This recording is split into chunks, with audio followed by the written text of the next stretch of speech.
brought to the committee today as well.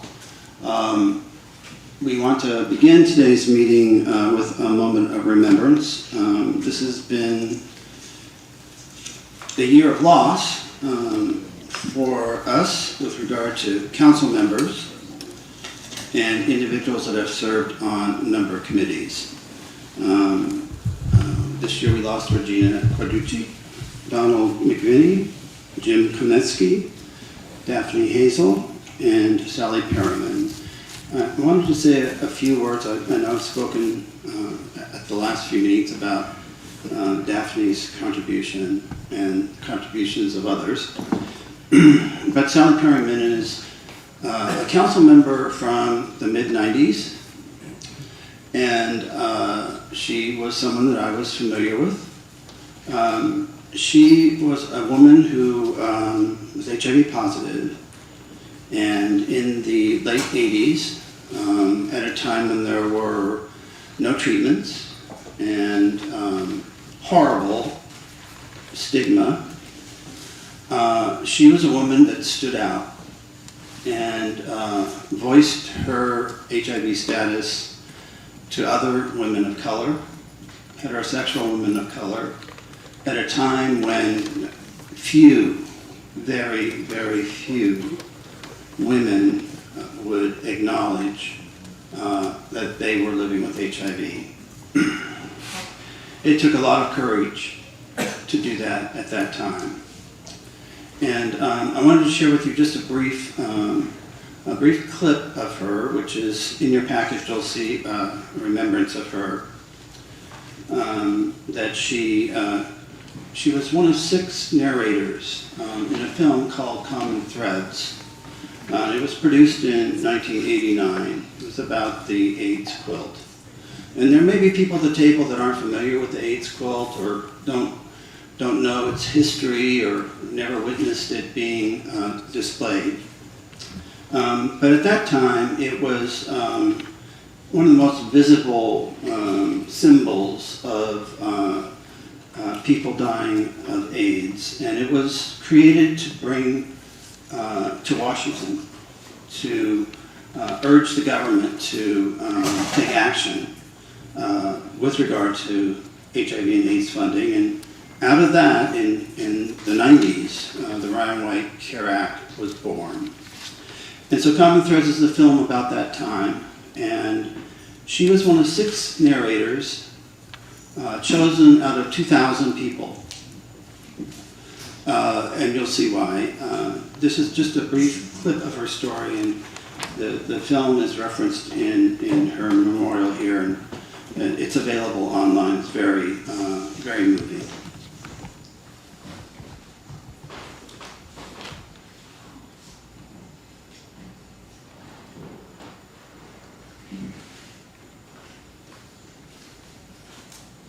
Well, I entertained making a quilt for a long time. When I first heard about the quilt, I thought about it. I thought it would help to be a healing force. There was so much hurt and pain and guilt and desperation left when you lost somebody to this disease. How there was something to kind of relieve that. I know. I don't know, Alfred was theatrical, but rather weird. Yeah. I had spoken to my mother, and she said to me, "Are you going to get tested?" She said, "Well, if you're positive, I don't want to know it." Yeah, that's nice. And I said, "Okay, Mom, I won't tell you." 6 months later, my mother came to me and she said, "Did you ever take the AIDS test?" And I said, "Yeah." "Well, what was the answer? What happened?" And I said to her, "You told me not to tell you." She said, "Yeah, but I gotta know. I want to know." I said, "Mommy, I'm positive." And she says, "Oh, no." And you can sense the loss in her. She said, "I don't know how I'm going to deal with this." She said, this is going to kill me. I can't take it. I said, "If it's the Lord's will that I don't make it and I get sick and anything happens, that's His will. So you can't protect me from whatever His will is." And she came through a lot stronger behind that. I've been positive for 2.5 years, and I'm well. And every day I'm prayerful, and thankful that I am. In my mind, I've decided I'm not going to get sick. I don't have to get sick. I'm not going to let worrying about it make me sick. And that's how I've been coping. Now, whether it works or not, time will tell. But I feel great.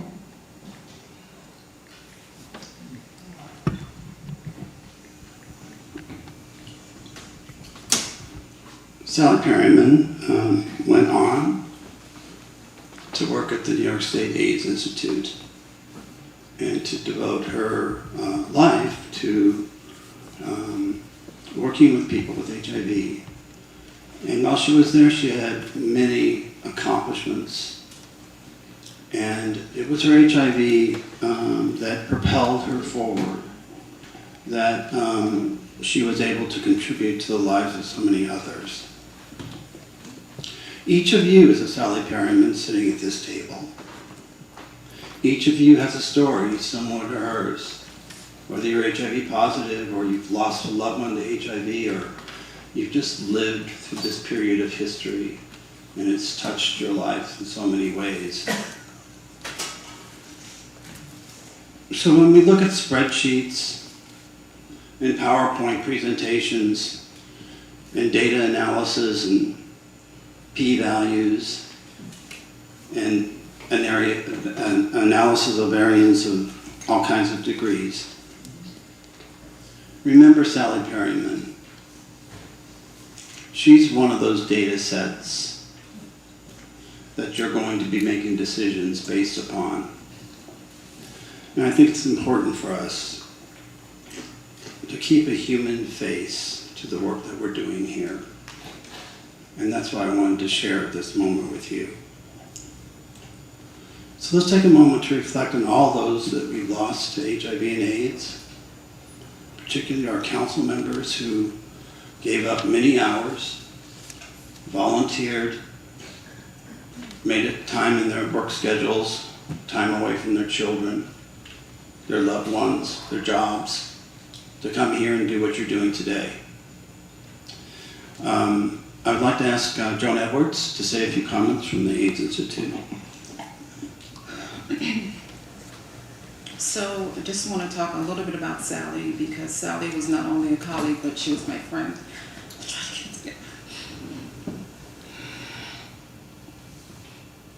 So one word that personifies who Sally was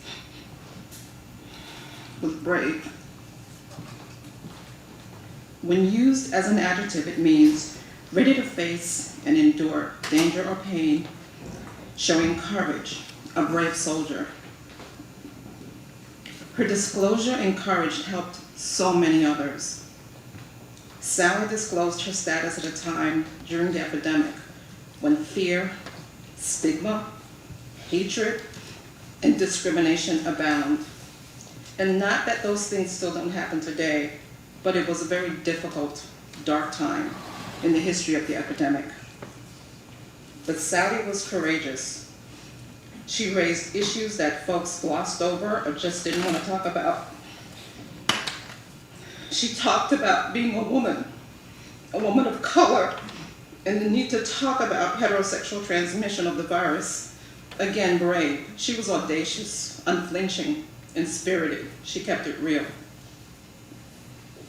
Sally didn't just speak and fight for herself. She fought for others in the struggle. Sometimes the conversations had were really difficult. And although we worked at AI, everyone didn't always get along or agree. But that never stopped Sally. Sally was instrumental in the startup of the Leadership Training Institute, the Criminal Justice, and other major AI-wide HIV initiatives. You know, when you use brave as a verb, braves also means to endure or face unpleasant conditions without showing fear. And Sally did that up until her sunset on Saturday, July the 8th, 2017. She endured, she put up, she withstood all that she was challenged with courage, grace, and dignity, and through her faith. Sally, rest in peace. Let's take a moment.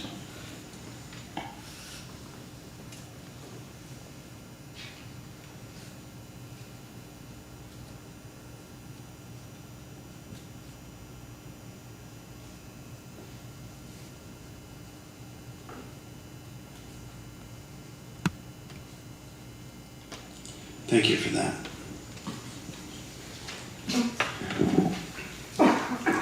I would like to remind you, if you have your cell phones with you, please put them on vibrate.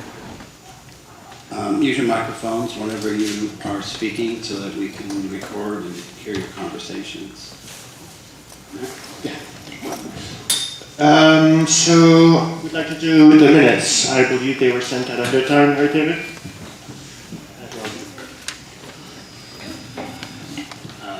I didn't get any changes. Are there any corrections? If not, minutes stand. That's easy. Carol, do you want to go through this packet of materials before I put the rest of the agenda? Certainly. So in front of us, we've got the agenda, the announcement on 7 Paramount's passing, the minutes from June 22nd. You've got your 2017 draft spending plan, which was approved by the executive committee last week, and as well the Tri-County portion of that plan, followed by the FY18 application spending plan, also approved by the EC last week. And there are some notes, several notes in fact, sort of documents appended to that. We've got the carryover FY16, the summary of PSRA activities, the Finance Committee summary, and the attachment of the administrative assessment of the administrative mechanism. We have some a document regarding medical case management, the service directive for care coordination, which you're very familiar with, and the actual service directive for the medical case management care coordination, which was again approved on July 20th, followed by the grantee report, and ending with our year in review for our activities from 2016 through 17 with detailed reports from each committee. Thank you. Oh, and you may have noticed at the front of your brochure, of your packets, the Consumers Committee brochure, which the committee has worked long and hard for almost a year to get produced through the Department of Health. And so this represents a great leap forward from our previous outreach materials. We notably make, in the red section, talk about the support that we provide to engage consumers, including scheduling our meetings in spaces which are accessible to those needing handicap or spaces for people with hearing impairments. So we encourage you to post this, pass it along. This will be printed in hard stock and will also be translated into Spanish. So please use this and distribute it as you see fit. Thank you.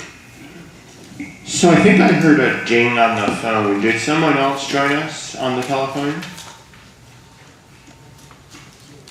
Okay, I'll take that as a no. So now you'll see on our agenda recognition of retiring council members. As we all know, this is an entirely volunteer position for us.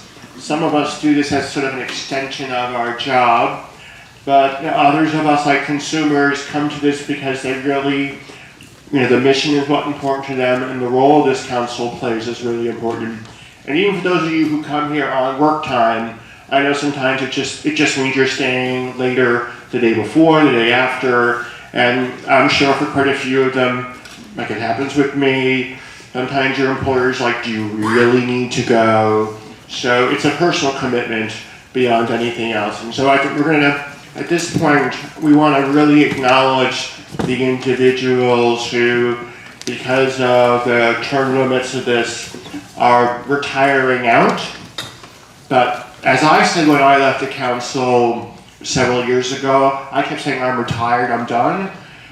nobody ever really retires in this industry anymore, but they're at least temporarily retiring. And I'll leave it from there to Jen. So, we have a number of people that are leaving, and we wanted to recognize them. Some are here today, and others are in other places.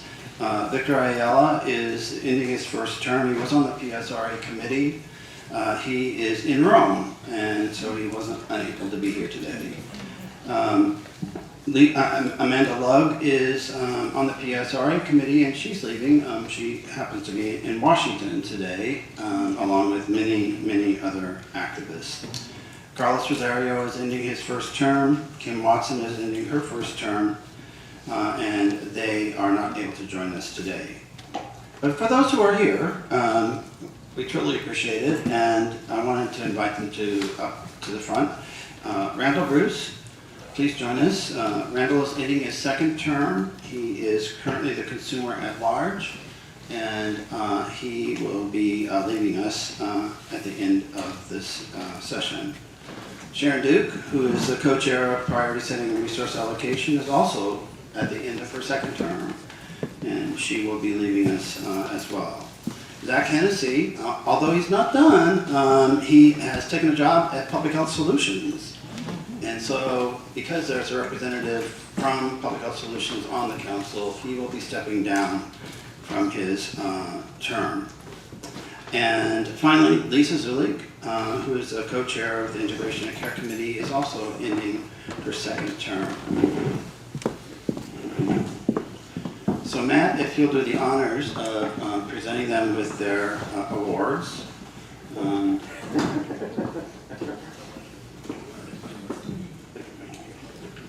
I just have a few words to say. As I've mentioned, you're all volunteers here, and I think many of you who interviewed and were appointed to be on the council had no idea of how much work it could actually be.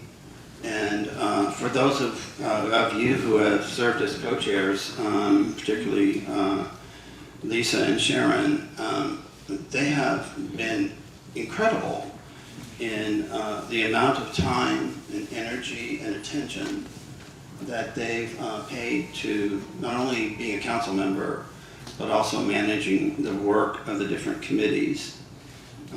Zach's contribution to the Integration and Care Committee has also been invaluable because of his experience in the field and management of many of the programs that we fund.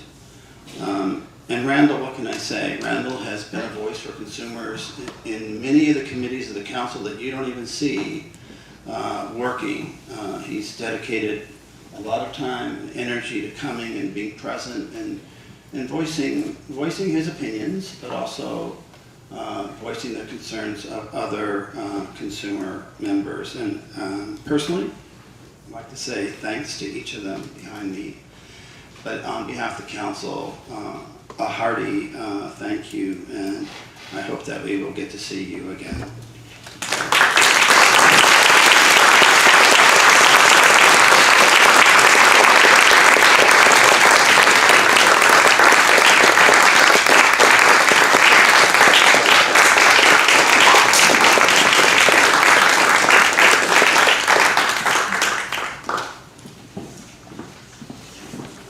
That said, we have a bunch of new people coming, and the Rules and Membership Committee met and reviewed a host of applications, and they will be talking about that in a moment. And I just wanted to add that to the fact that we constantly keep our chairs warm here. Finally, I wanted to recognize Rachel Miller, who had served as the Vice President of CAMS at Public Health Solutions. And Rachel, many of you are familiar with her work with the Planning Council.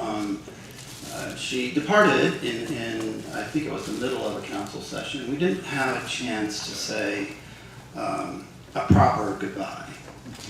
And so I asked David to invite her here today so that we could do that in a formal way. I'm a big believer in ceremony, so I guess it's appropriate that I'm chairing this meeting.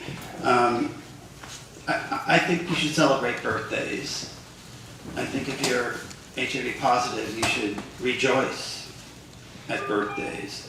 I think you should celebrate graduations. I think you should celebrate beginning a new job and ending a job. I think you should celebrate the passing of friends. These are life events that we are all asked at times to participate in. And sometimes begrudgingly. Sometimes you have to go back and be with your family that you fled from to be here, to say goodbye, or hello, or attend a wedding, or a reception. But this recognition of Rachel is, I think, heartfelt, because I think that anyone at this table that sat in a meeting with her understood her commitment to people living with HIV and AIDS. And it was always about that. Even though it was about contracts, and it was about RFPs, it was about the language of things, and it was about performance measures and dollars and cents, she was never very far away from the humanity of what we experience in living with HIV and working with people with HIV. So I wanted to say on behalf of the council and our staff, thank you, Rachel. And we wanted to acknowledge that, so I'll let David take it from here. So, Rachel, come on up. We have a special plaque for you. So many people come through and cycle through, and we note their contributions, and we don't often get to say kind of a proper goodbye, proper thank you. So on behalf of everybody at this table, everybody that's been at this table in the past, we thank you for your absolutely incredible work, and we hope to see you again in the future.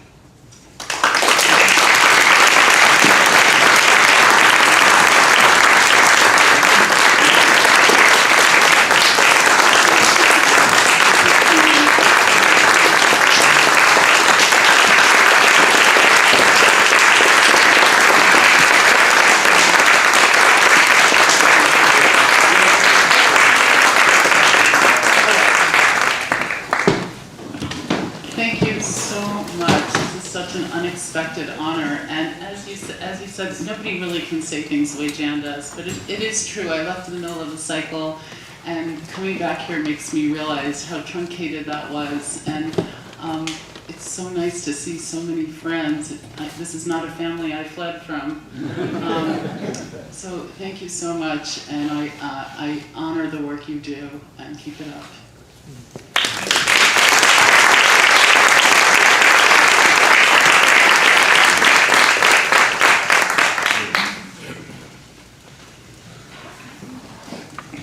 So there was no public comment listed on the public comment sheet, so I presume we can move on with the rest of our agenda. So we passed out to you the talking points that the staff writes up for the chairs to deliver here. And I thought it would be useful if you got to see what those scripts look like. Because they really do summarize what happened at the last meeting of X, Y, or Z. This also gives you a brief summary of what the work was of the various committees of the council, and speaks to that as well. So this is broken up into various committees. The first section is a year of the work in review and what presentations were delivered at that committee. And then you'll see talking points, today's talking points. And those are the talking points that the chairs of the committees will be speaking from as we work through some very complex decision-making points today. And so I just wanted to call your attention to this, so if you get a little bit lost, you can find your way in the script that's being followed here. So as you notice on this agenda, there's quite a few red lettering that says vote required. And we're now about to go through a priority setting resource allocation, a series of issues. They're all going to require votes. The stuff that's going to happen today gets to the core of why this council was created, gets to the core of what Congress intended in this, which was for the community, people living with HIV/AIDS, AIDS service providers, and others interested to have a real say in how, in our case, $100 million in resources are distributed to people who need it. So we're going to be voting on a series of things which I'm going to pass along to the two PSRA chairs in a second, but my message to you is this process has gone through heavy vetting at PSRA, it then goes to the executive committee and then this whole council.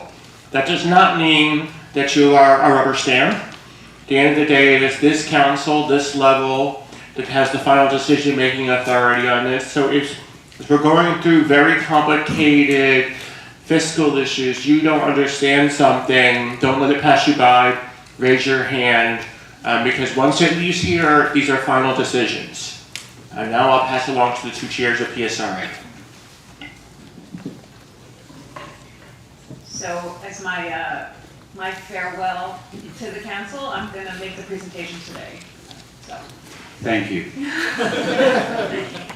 So first, I'd like everybody to please pull out of your packets. There's a lot of the large sheets look the same. So the very top it says fiscal year 2017 draft spending plan approved by PSRA on July 17. Is everybody with me on that? So I just want to give you a little bit of background. And as you know, in April, the council passed a draft spending plan that was based on our best guess of what we thought the final award for this year would be. And we did that based on a 1.75% cut to the award. In late June, HRSA gave us our final grant award, and it was a 1.87% reduction, so it was slightly higher. So if you look at column I, row 36, you'll see that it's the modification to the carrying cost, and there was a $753,000 reduction. That was already approved in April by the Planning Council. So the 1.87% cut actually totals, and if you go to column K, row 13, you'll see that there's an additional amount that we have to cut totaling $996,668. So if you subtract out what we already cut, we still have about $250,000 to cut, $243,000. So, in addition to getting the final award amount from HRSA in June, we also received a request from the Tri-County to hold them harmless from this additional cut that we were going to have to make to the spending plan. And you'll see that the Tri-County award, which is line 9, if you look at columns E, F, and G, they represent, of our $100 million, about 5%, so it's just under $5 million.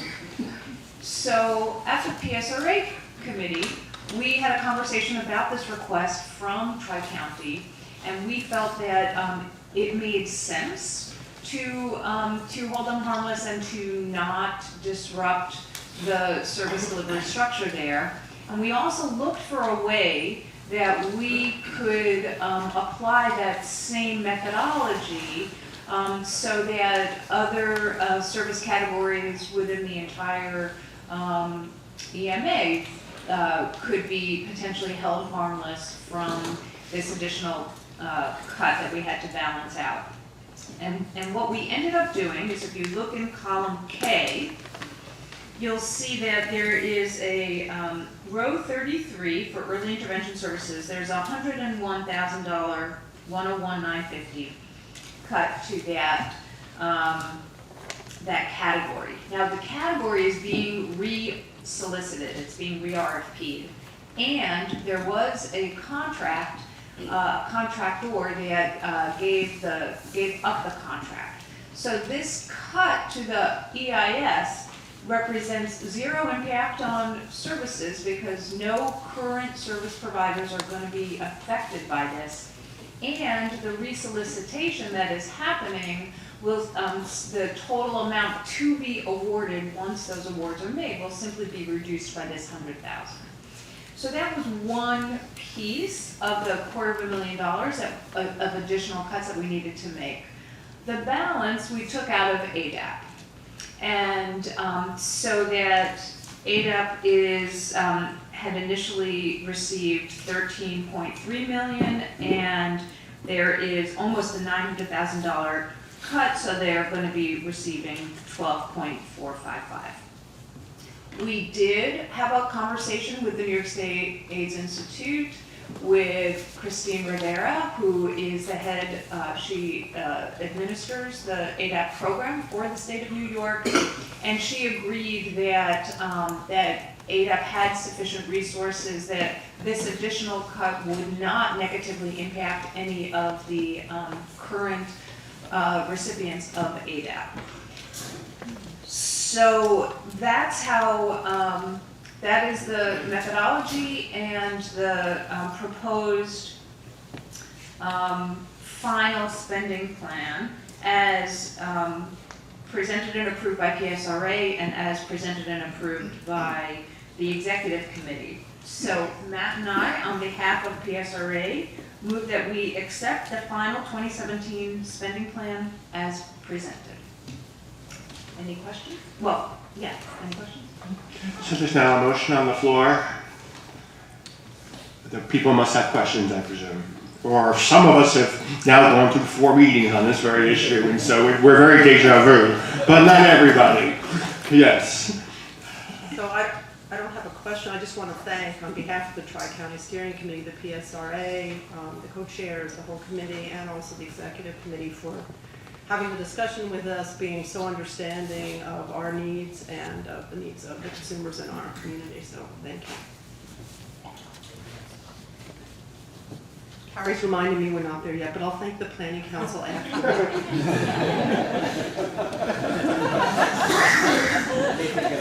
You're welcome. If there's no other questions, I'm going to call the motion. I'm seeing a lot of shaking heads. Okay. All those in favor of the motion as presented, please raise your hands.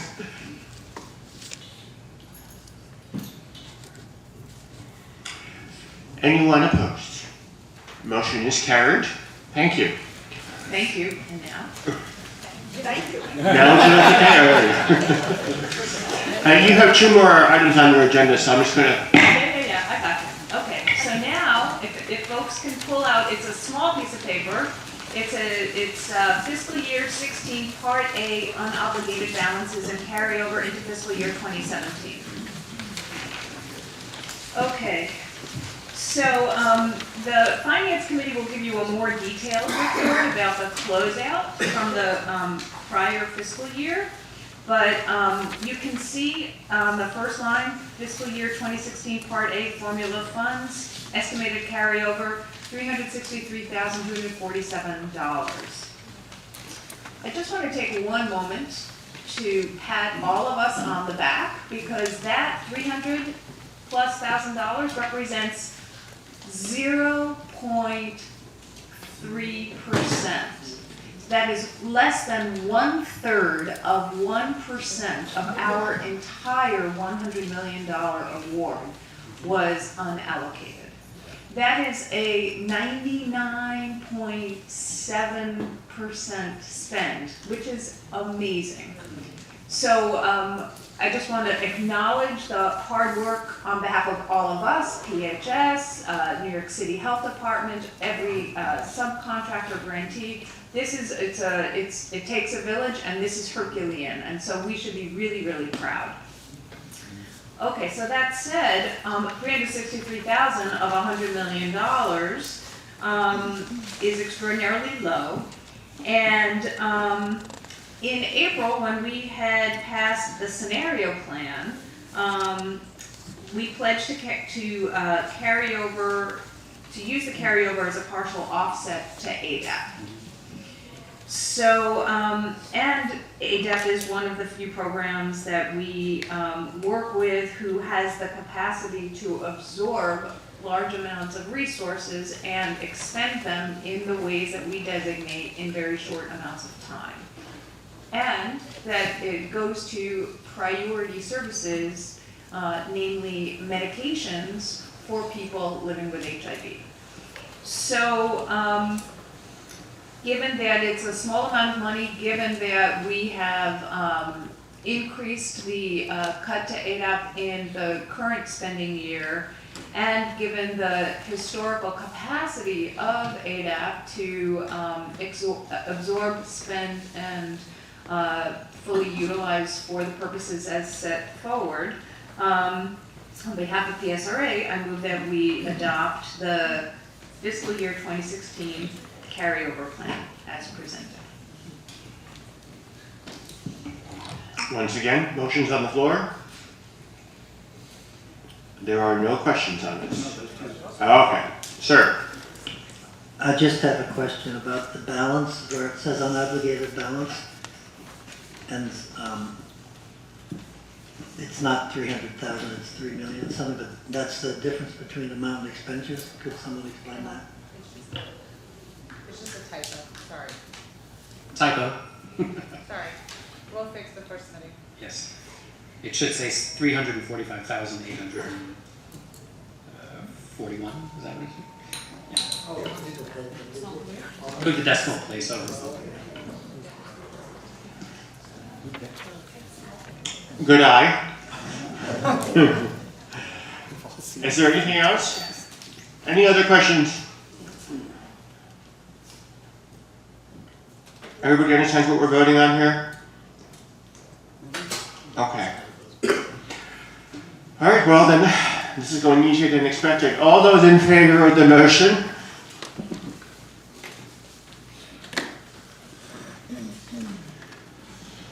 Anyone opposed? Motion carries. Next item.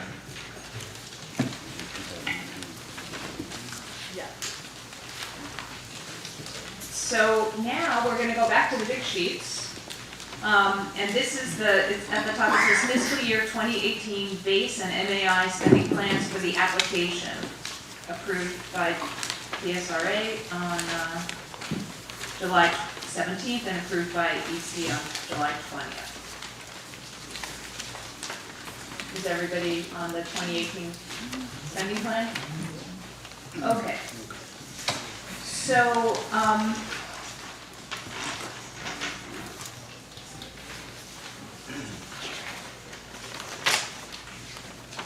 so first I just want to say that the spending plan is essentially a wish list and a case that we make to HRSA each year in terms of the needs of our community, our EMA. And while we know, based on what is going on in Washington, that the likelihood of an increase to our award is exceedingly low, at the same time, we felt that it's really critically important that the government at least have to read our statement and hear from us that the needs exceed the resource, that the demand continues, and that they should really take a look at the way in which they are advocating on behalf of all of the EMAs across the country. So at the PSRA, we recognized that on a $100 million award, it would not make sense to ask for an increase above 5%, which would be $5 million. And we felt that a more reasonable request would be somewhere between the 2.5 to 5 million. So we came up with 3.5% increase, or $3.5 million. So then what we did is we said, okay, if we are going to add $3.5 million to the spending request to HRSA, we created a methodology for the allocation of that $3.5 million. So based on significant reports, community forums, focus groups, surveys from consumers, cuts to HOPWA. Over and over again, the need for housing and housing services has emerged as an unmet need. So we at PSRA recommended that 60% of the increase go to housing services. And with a $300,000 set aside geared specifically to Tri-County to address housing issues and housing insecurity in the Tri-County area. So that was 60% of the 3.5 million. Then an additional 20% we recommended be allocated to food and nutrition services within the New York City and Tri-County. And the remaining 20% we recommended be allocated to, across the board to all program providers to acknowledge the increasing cost of doing business and the fact that we have had several years of flat funding. So, so that was the methodology: 20% for cost of doing business, 20% for food and nutrition services, 60% for housing, and the allocation proportionately shared between New York City and Tri-County. So that's the rationale behind the numbers that you're going to see on the piece of paper. So, so if you look at, let me see, where's it? Okay. So if you look at row 6, column F, you will see that, and row 4 also, the base award is 89.6 million, and the change is 3.5 million in addition.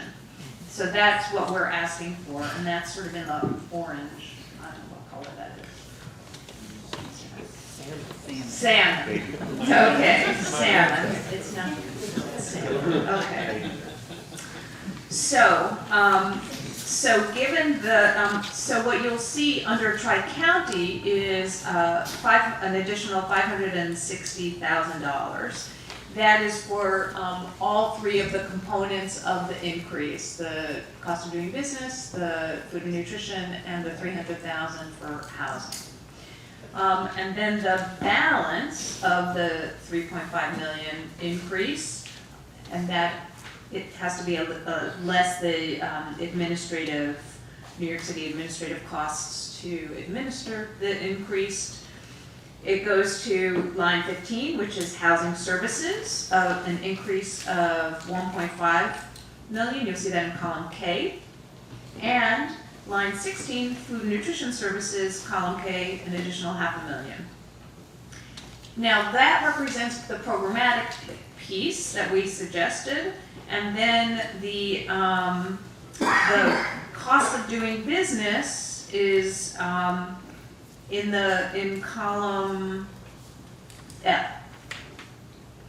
And you can see the 1.81%, 1.81%, 1.81% in column N being the proportionate share. So the dollar amount is different in each category because each category is a different amount, but the allocation of the 1.81% is the same. 1.5. I mean, oh, 1.5. Oh, all right. Sorry, 1.5. No, I'm wearing my own glasses. 1.5. So, so that's how the numbers play out. And on behalf of PSRA, I move that the council adopt the fiscal year 2018 base MAI and Tri-County application spending plan as presented. I just also wanted to point out on the back side of the spreadsheet you've just been looking at is the MAI plan. So the front side is base, back side is MAI. Since MAI is completely formula driven, we don't have any control over how much we're getting. We always ask for increasing the base award. And then there's a another spreadsheet, which is the tri-county portion of this. So if you look at the base spending plan, that 5.227 million in column G, row 7, how that breaks out is on the tri-county sheet. So basically all being presented as one big package.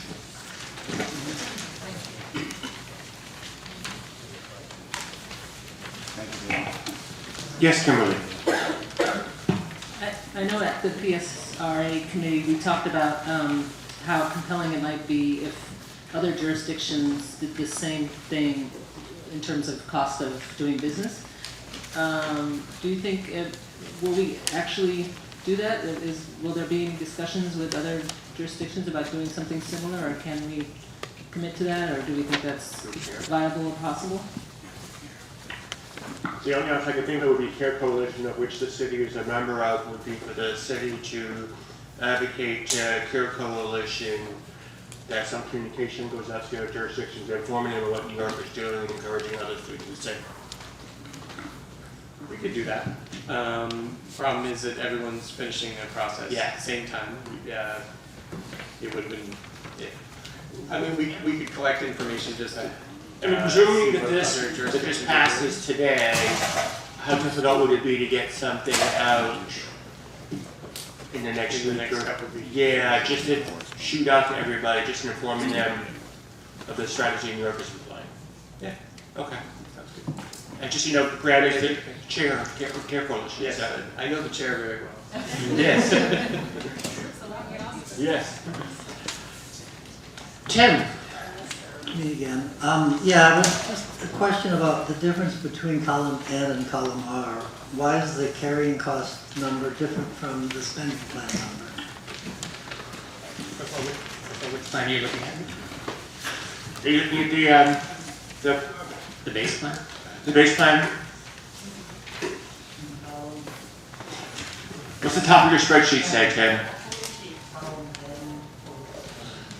Can you use your microphone? Tim, use your microphone. And which spreadsheet are we talking about? Read the top sentence so we know which one we're following with. Microphone's on hold for some reason. FY 2018 base and MIA. Okay, That's and, the same one we were talking about, right? okay, yes, and what's your? Yeah, my question is that column M, which talks about funding assumption, is a different number from column R, the spending plan, and I didn't understand that. Which line are you talking about? 76 and 41 versus 75. The bottom, the We're totals talking at the about bottom. line 30, and he's looking at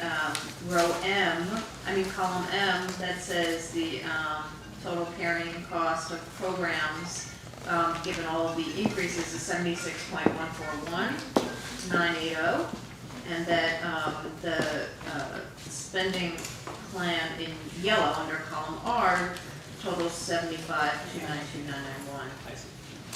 Yeah, that's, It may just be a yeah, formula that's, error. that line should just be eliminated. It's not coded, it's just a hard number. So, and it was left over from Right. another spending plan. I should have deleted that. So we need to delete, it's row R. 30, R30. column R30 needs to be deleted because And 30. it was a good catch, but if you look, you can see that the column J, the carrying cost plus the proportionate increase equals the spending plan. So J plus L equals R. And if you just, I've been just going through them and they do add up correctly. So the total carrying costs is, I believe is that number at the bottom of M. Yeah, and if you look at the bottom of column M also, you'll see it's the same number that matches to the bottom of column R. The 76,141,980. So, Eagle Eye. Eagle Eye, twice in a row there. So this is what will go in the application spending plan. It will go to Hearst either in late August or September, right? We expect the grant application to be due mid-October. Okay. So this is our wish list, in case there's ever any money. So, are there any other questions on the motion and the data that Sharon has presented? Okay. I'm going to call the motion. All those in favor of the motion as presented?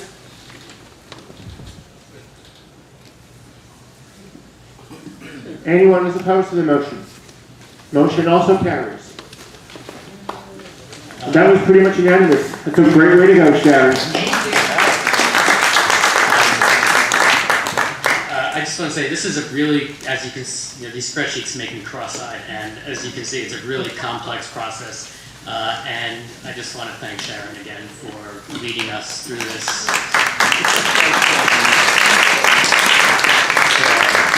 As I said in the last PSRA meeting, it's been an absolute joy to work with you as chair, and if it were up to me, I'd appoint you for life. I don't know about the for life thing, because then I'd be stuck in this position, and there's no way. But I do want to say, as a member of PSRA, you walk into these meetings, and sometimes it gets very complicated. Sometimes we have to stop and pause and try and figure out what are we talking about. And Sharon always manages to, and Matthew always manages to steer that ship pretty straight. At the end of the day, you've been a great chair or co-chair, and I want to thank you for your service. Thank you. I'd like to ditto that. I'd like to ditto that. And I also want to say that both Matt and Sharon have really big jobs, and they have lives outside of their work environment. Families, partners, dogs. And they have always been available. And you really need that in a chair, because things come up in the course of us doing our 9 to 5s that we need some advice about, some discussion about. And either through an email or a text message or a phone call, they're never that far away, even in the travels that they do, and the comings and goings and in between meetings and on a city bike and everything else. So I really appreciate that, and it really has made the work much easier for the staff, and the products that we've produced have been very clear and very helpful and progressive. So thank you. Thank you, Jen. Thanks very much. Randall? Sharon, if I could point out what the MEI carryover is, because I think you should say something about it. It's too little not to say anything about it. The $29. The $29 in MEI carryover. You have to realize that there are two sets of carryover. There's base carryover and there's MEI carryover. And the MEI carryover was only $29. So we are doing a very good job. Thank you, Randall. So we're going to move on with the rest of the agenda. And Steve is here. So the next section is going to be the Finance Committee. So I turn it over to you, Steve. Thank you and good afternoon, everyone. Before I actually go into the report, I want to echo something John said earlier. We should really celebrate life every day. And I remember 2003, I had just come out of a coma for 28 days. I was on life support mission for 35 days. I was given up for death. And it was the first time that I found out I had HIV. 2 months after I was released from the hospital, I ended up coming to one of New York City HIV Planning Council meetings, and it was May of that year. And I walked into a room, I think it was on 34th Street in one of those fancy buildings. You have to show ID to get in. And my only ID was my Medicaid card. As an immigrant coming to this country undocumented, Ryan White funding saved my life. And the reason why I'm here today is because of the services I received under Ryan White. For most of 2 years, the only meal and the food that was well balanced and I received was GMHC. And then I went to a service center I found out that they had a great acupuncture program because it would help with my seizures. And I was at AIDS Service Center for 2 years. I knew Sharon when she was pregnant, many years ago. And then I went back to GMHC and they did my immigration services to get my asylum, which was approved. I became a resident and a citizen. I can actually vote. And I was able, and because of that, and this work that we do around this table actually saved people's lives. And I don't want anybody to forget, because you see me looking good now, and I grew up on the planning council, went back to school, got a bachelor's degree, a master's degree, and I even actually is able to marry a man who's HIV negative, and I was able to sponsor him. This is great progress in our country, and we have a president who's an idiot that is going to turn around all of these things that we have accomplished. But not to negate the fact that it is very important what we do around this table. And you may not know how much it's impacting people's lives, but it does. And the people might not be in this room to tell you about it. And I remember back in 2003, I walked into the first meeting of the Planning Council. It was May, and they had $14 million on the spending. And it was chaos. You had $14 million to spend within 2 hours. And I said, oh my God, this is New York City, first world country, and I just come from a third world country. This is not how we behave in a meeting. And because of that, the Finance Committee was born. And since then, the Finance Committee in 2003, I've been a part of it, and I managed to be a part of it since then. And we have watched over the years how we have developed as a council and how the way we spend money and the accomplishment we have had because of the work of the Finance Committee and the work that we do in terms of assessing the administrative mechanism and the work we did as a council by moving money between categories so that we could spend this money. Then we developed this exciting relationship with the AIDS Institute so that they could be the catch-all to spend this money. And because of all of that work, it's why we have record level on the spending. So the Finance Committee met on June 26th to review the financial 16 fourth quarter closeout. This committee role in fulfilling the council legislative mandate is to assess the efficiency of the administrative mechanism in the rapidly disbursing of Part A funds. In other words, seeing how well the grantee master contracts are doing in spending the grant according to priorities, allocation set by the Planning Council. So the following is a summary of the closeout. And there's a sheet in your packet that says Finance Committee FY fourth quarter closeout report. So at the time at closeout, 100% of our base funding, MEI, Tri-County were fully committed. In terms of spending, we have yet another year of low record spending. In the base, 339,000, which is 0.03%. MEI, $29, which can't even buy a 1-week MetroCard on. And the base Tri-County, $44,000. So Public Health Solution conducted spending analysis during January, February 2017, which has resulted in a takedown total of $1.1 million.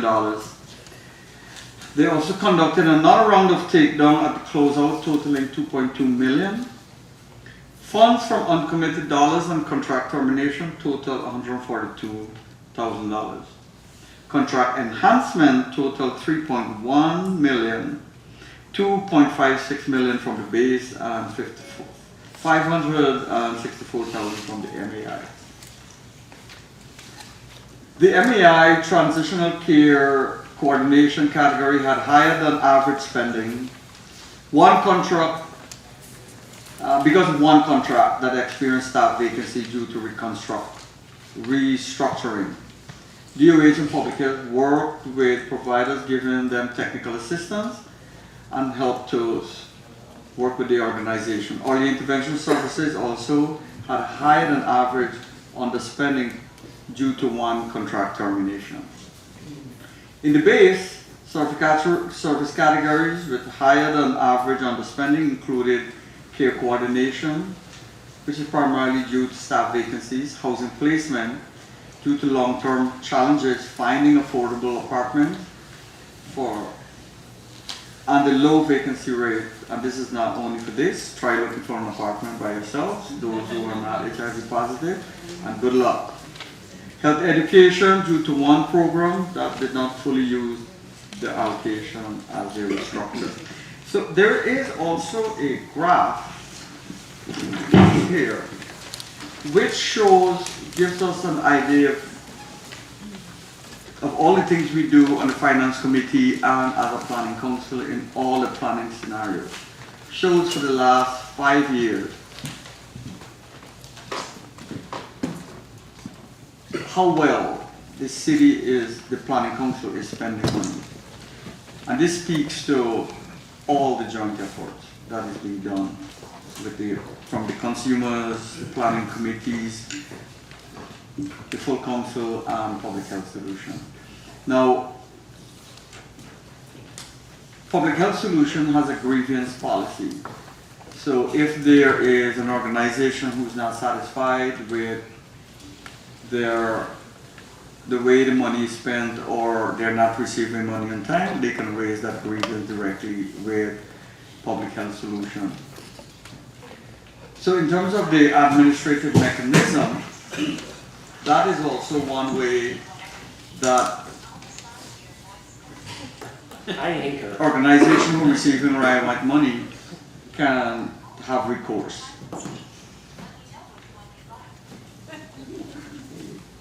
I like it. So in the findings, this is the assessment of the administrative mechanism. What we do is, if on the findings, the grantee once again receive an award from HRSA in 2 parts, equal 80% award, and the second was the full award. Subcontracts were executed and renewed on a timely basis using the partial award. Insofar as it within the master contractor's control, all contracts shall be executed within 6 weeks of receipt of a complete and accurate contract approved from the DOH. The New York City AMA received a slight decrease in its award in 2016. Contracts were adjusted and executed on a timely basis. Uncommitted funds resulted from the contract negotiation and contract termination were reprogrammed on a one-time basis as per PC reprogramming plan. Procurement. In order to procure new services in line with the Planning Council Legal Services Directive, a concept paper was released in early October as the precursor to the Legal Services RFP that was released in November. Net awards resulting from this RFP were announced in February 2017, and the list of awardees were shared with the Planning Council. Subcontractor payment. Some contracts were paid in a timely manner within 30 to 60 days of a receipt of complete and accurate expenditure report or invoicing. Confirmed during site visit by the administrative staff monitoring the 2 master contractors. And the spending, which is what we review on the Finance Committee quarterly, and we bring that back to the full Planning Council. That is also one of the mechanisms where we monitor the administrative mechanism of the Planning Council. And because of all of that we do, resulting in record underspending.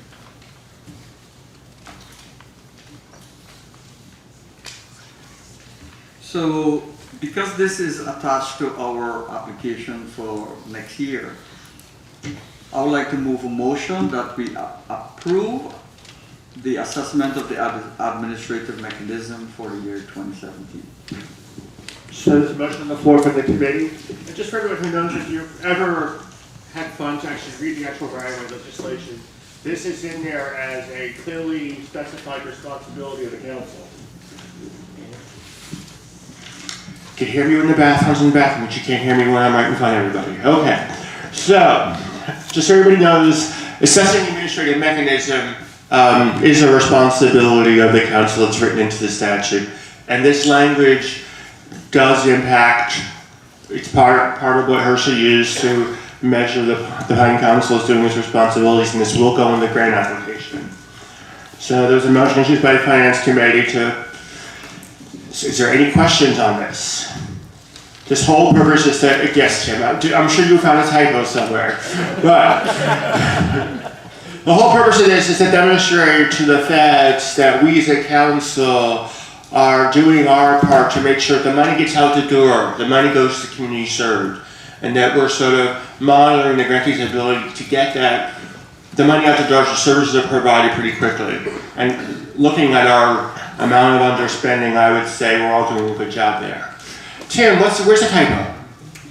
I just would like to understand the terms takedown and enhancement. I assume I know what they mean, but just want to confirm if you could explain those. Grant, do you want to explain those so we're not? So, according to the reprogramming plan that we received from the Planning Council, we evaluate spending throughout the year, and we will reduce or take down contracts several times in the year to monitor and ensure that we're able to spend the award.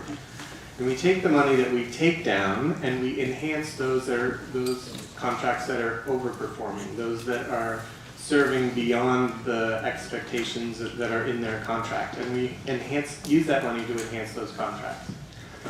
Does that make sense? So basically, this council gave, and we do it every year, it's an exercise we'll engage in the beginning of the year, where the council gives the grantee the authority as they see things like underperforming in contracts. We give them the authority to move those resources around to a set limit so that we don't have a $14 million underspending year. And it does give them some latitude to move money from areas where there's money that's not being used as efficiently as it could be to areas where they really could absorb the resources.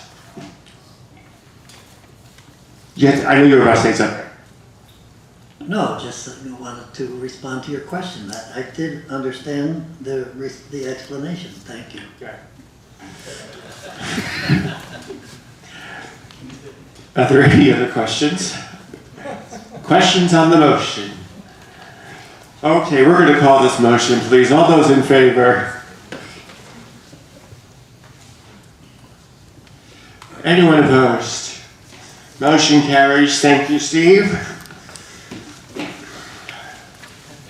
Oh, we do have one very big topic to continue on, and that's integration of care committee and the work they spent months on in creating a brand new service directive for a service that's been in existence for quite a while. So between Christopher and Lisa, I will allow you to continue. Thank you, everyone. So, as you know, for the last contract year, we've been working on developing a updated version of the medical case management directive. There was never a directive for the service category, so there was a lot of kind of foundation work to start. We started this process in December. Throughout the last 6-7 months, we had 2 meetings a month, sometimes 3-hour meetings, because we wanted to make sure that we heard from all of the stakeholders in this process. You know, Medicaid health homes are now a standard part of care in New York City and as part of Medicaid, and there are overlaps in services.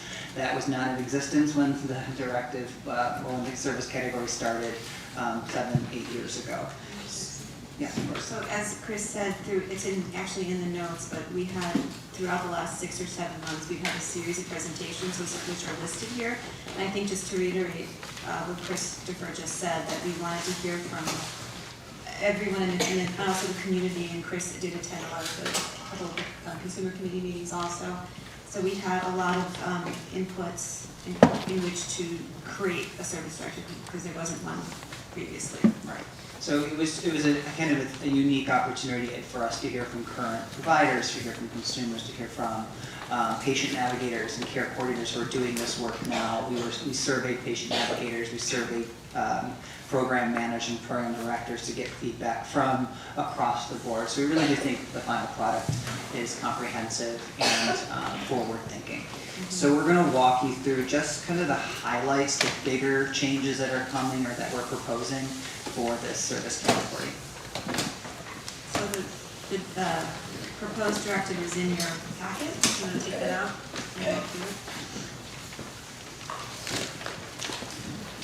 I guess starting with column 1, which is service category goals and objectives. What is summarized here are just the main points and things that we wanted to touch on. One of the things in column 1 that's new is we're addressing mortality in general beyond HIV-related mortality, and that reflects a general shift in the directive to provide holistic care for the community. Column 2, we don't spend too much time on column 2. These are aligning our service category with the New York Integrated HIV Prevention and Care Plan goals. So what we do is we read through that plan and pull out the ones that map nicely onto the service category. We can't edit the language in here. It's just a matter of aligning the service category with the larger goals for the city and the state. In column 3, program directive and service model, one of the things, the first points is we expanded the boilerplate language, which we also have created a master service directive that we use as boilerplate language to put into as we move on to new categories to create revised service directives. So we added to that this year to emphasize person and client-centered care, wherein patients are included in decision-making whenever possible. And we also wanted to support the use of peers in all applicable service areas. So you'll see that in the first paragraph of the third column. Under clinical care navigation, we expanded this to ensure that there were comprehensive appointment support. So we're talking about everything from appointment reminders to appointment making to transportation assistance, accompaniment, making sure the full array of services are provided or supports provided to patients who may need extra support getting to or from their medical appointments. Okay, on the second page, third column, patient assessment bullet. This section emphasizes the development and evaluation of patients' capacity to self-manage, and allows agencies to provide services for a grace period to stabilize patients. This allows for retroactive billing and takes an emphasis off coordinating and conducting an intake immediately, which can be very burdensome on the patient and the staff. They want to get services to the person immediately. Right. It took a while to define this bullet in particular. We have to do an intake and a reassessment as part of most of the service categories. It's a 10-page document that walks you through your psychosocial history, your substance use, your sexual partners, the full array of behaviors. But what doesn't get highlighted in those assessments is how is the patient doing? Are they able to call their doctor if they need to get in touch with the doctor? They know their pharmacy's phone number, they know how to make refills. So kind of a skills assessment was missing, and we're recommending that be built into a periodic reassessment to say how is the patient doing? Are they able to do this on their own? Because that's the goal of this category. And then the next section, treatment adherence, we've expanded the use of technology here. You'll see that there's different tools that are mentioned. Also emphasize in-person delivery of DOT or modified DOT. There's also, do I skip to the next? Yeah, this one's in there. Okay. Video chat or other smartphone technology. So we're moving into the next, into the way of the 21st century now. That would make this more flexible for people and to what works for them and what they need. So, And just to compare, what's currently being provided, DOT or directly observed therapy requires a patient navigator or care coordinator or a staff member to visit the patient's home where they're living or somewhere in the field. The patient can also come to the clinic, but it is a face-to-face encounter watching someone take their medications, which is just very challenging for some patients to do, and that requires a Monday through Friday. What we're hoping by expanding this to the use of technology over the phone, video technology, we're following the lead of the tuberculosis unit, but it'll allow us to expand 5 observed doses to potentially every dose, which is really exciting because we know that sometimes, patients will take their first dose in the morning, but it's the afternoon that they're missing. So the treatment adherence support is really falling short. So as we thought, by adding in the use of technology and telemedicine, which is really the direction things are going, we're really thinking forward. Yeah, so health promotion is a key element to this service category. It's not something that Medicaid health homes are allowed to provide, so it's really something that is our bread and butter. In this category, we emphasize the use of motivational interviewing. We also allow for health promotion using technological applications, phone, video, to conduct portions of this service. the next elements, outreach and case finding, we separated those two things, they're different. So outreach for client engagement should include the review of patient population to determine which patients have fallen under care and to establish contact and re-engage those patients. And then case finding is different. Program staff look within their agency and agencies that they have established linkages with to identify and enroll patients who meet eligibility requirements. So this is now a reimbursable service where it wasn't in the past. Right, thank you for highlighting that. So currently, case finding, which is looking at your panels of patients or your constituents at your agency who may benefit from care coordination, trying to locate them, doing outreach efforts, trying to engage them in your program, is not a reimbursable service. They're not, you don't get reimbursed for services until they complete that intake and are enrolled in your program. And we know that not everyone is ready for that intake on day one. So we're, by defining case finding as a core service element, programs will be incentivized to, engage in those behaviors. So it's a strange catch-22 right now. We need to enroll our programs, but we don't have always the time or the finances to do it. So this will allow in case finding to be more centralized in targeted outreach. And then for formal case conferencing, we've written that the inclusion of the patient is strongly encouraged. However, their sensitivity of their readiness is recommended to the agencies. And then also we're moving the technology here too by including phone and internet applications that will now be permissible. We really think that allowing phone technology, video chat for case conferencing, which is defined between the program and the medical provider. Some of our programs are not located on site with the medical provider. They're a subcontract or they're a community-based organization, so the doctor's not on site. So it requires the staff to visit the hospital and try to get the time of the doctor, which is going to be challenging. So we're thinking by allowing some of this to happen with technology will enhance communication between the provider and the program. Okay, so for staffing model, we've written language that promotes equity in hiring and places value on life experience with regard to the populations that are being served. So you can see that in the last bullet on page 4. Right, this came, just to give some context, we heard from Colin Lords, patient navigators who identify as transgender, and saying that sometimes they were looked up, they weren't given the opportunities because they may not have had the degree, but they have the life experience. This is really following a community health worker model, and we wanted to make sure, a lot of programs are already implementing a community health worker model at their agencies, but we wanted to explain that there is value in someone's substance use history, their criminal history, their immigration status, their gender identity when trying to outreach patients who are at highest risk for HIV. So we wanted to define this as an integral part of the future medical case management. Okay, so if you now proceed to column 4, client and agency eligibility. One of the first things, we've expanded the medical eligibility to better target populations in need of coordinated care services. So you can read through those. I'm trying to think of what but there wasn't anything before, no. But there's also, I mean, you can read through those, so those are there, the clients that are being targeted for this category services. And it requires, Lisa? yes. Is this where I should talk about the addition that I'd like to suggest, or should we wait till after we're done? I think you should wait until we're finished reading through all of this, and then Okay. whatever suggestions that people have or amendments that they want to make, we can do that then. Okay, thank you. Okay, what did the agency? Right, so we also are requiring that programs be distributed to match areas that are of highest need.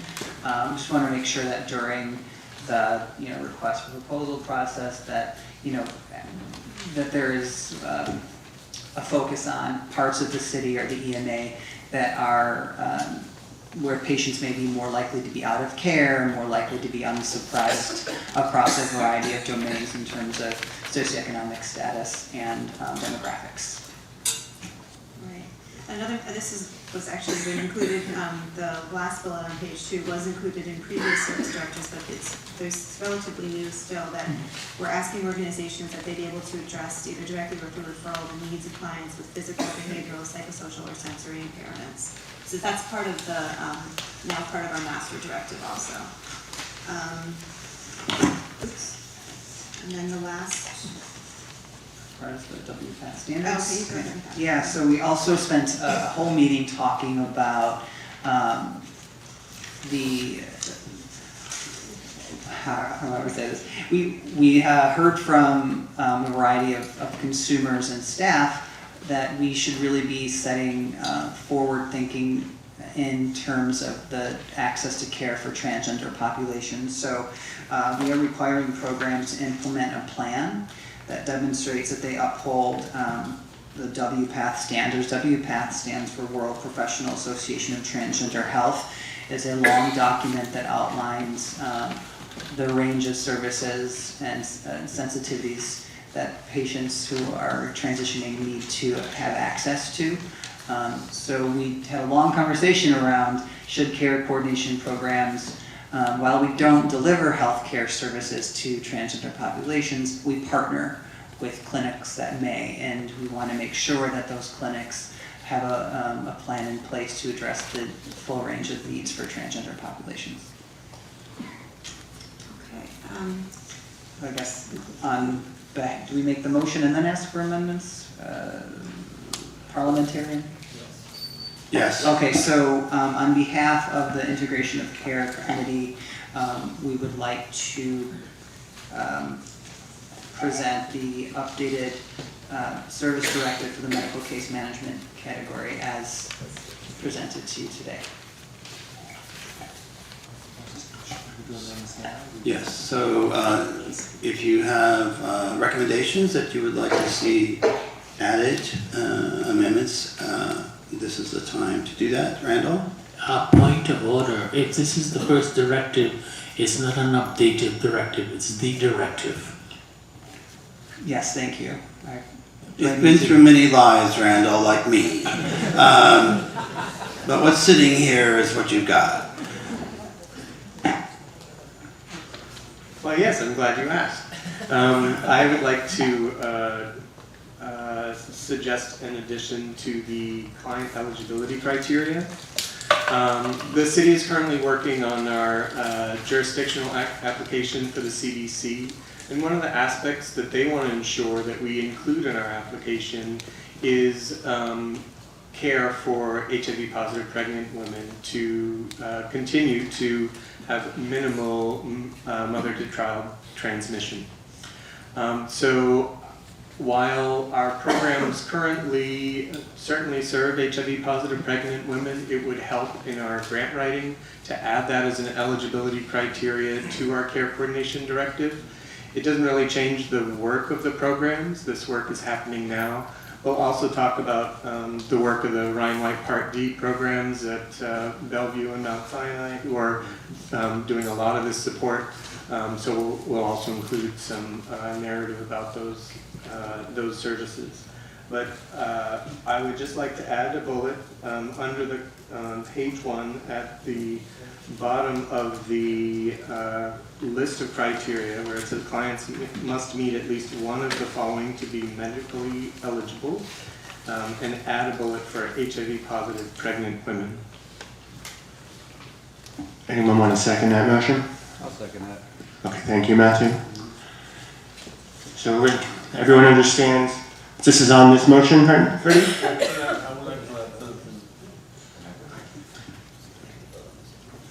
Let me check out parliamentarian.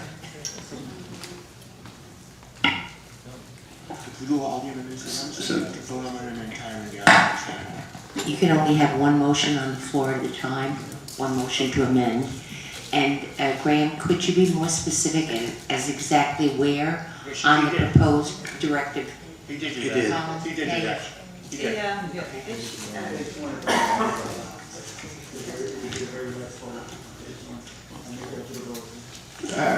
I think Graham's motion met what you're needing. I can say it again. I would like to add a bullet under clients must meet at least one of the following to be medically eligible. That bullet should read HIV positive pregnant women. And you can just put it at the end of the list. Actually, that list continues on page 2 and just put it after new to HIV treatment or change in ARV regimen. Okay, so there's been a motion, it's been seconded, we have discussion. Carrie? I just wonder what the chairs think of the motion, the change. I mean, it's something we're already doing. As a MCM provider, we get referrals pretty frequently when a woman is pregnant, HIV positive, to make sure she's adherent to her medications. Sometimes these are patients who have historically been unsuppressed, and during their pregnancy is the only time they're suppressed, and it's with the help of the care coordination program.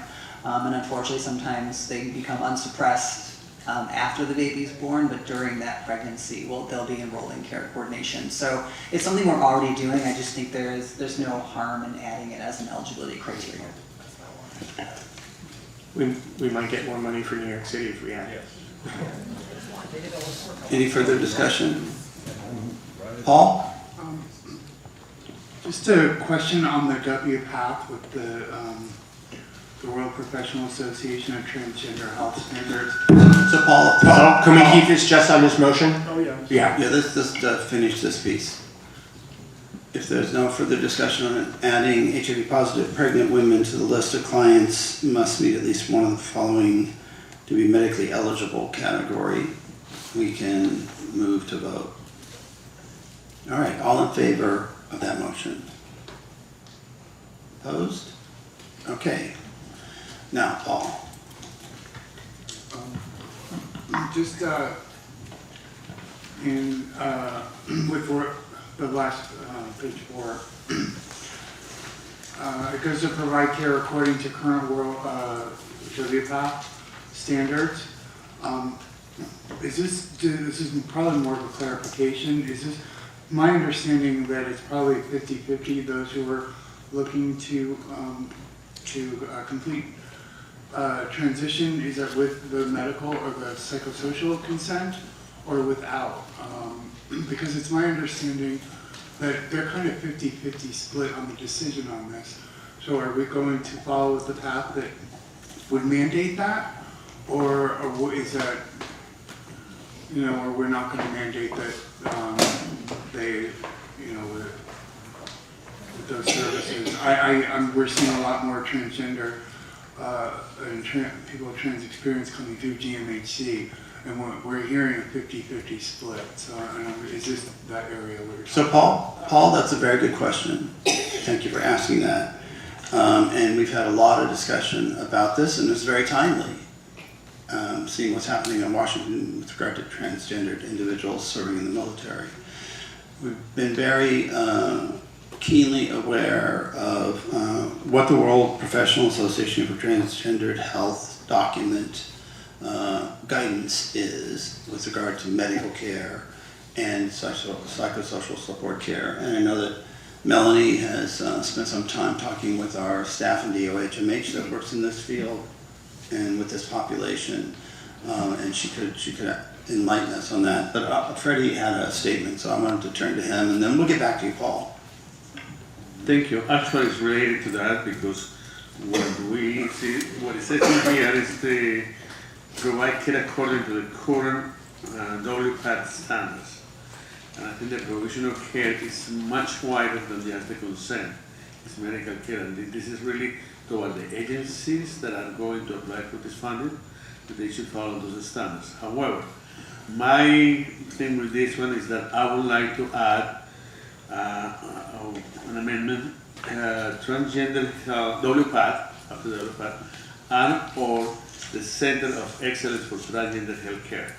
The WPATH sometimes moves a little too slow because it's an international organization, and although they are having now US WPATH for the first year this time, I think that it's sometimes personal and professional I find a little far off. So I would like to suggest the center, to add the center, the guidelines from the Center of Excellence of Transgender Healthcare, which is based in California, and many of the providers are using as a base, as a reference point, and they really move the protocols in a fast way in order to respond to the needs of the community.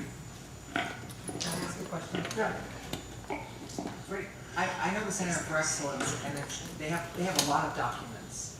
I think the reference here is to a specific document, WPATH Standards of Care. I don't know if the Center for Excellence in San Francisco has a specific document you would want to reference. I think it's too vague just to say all, because they have like 100 documents.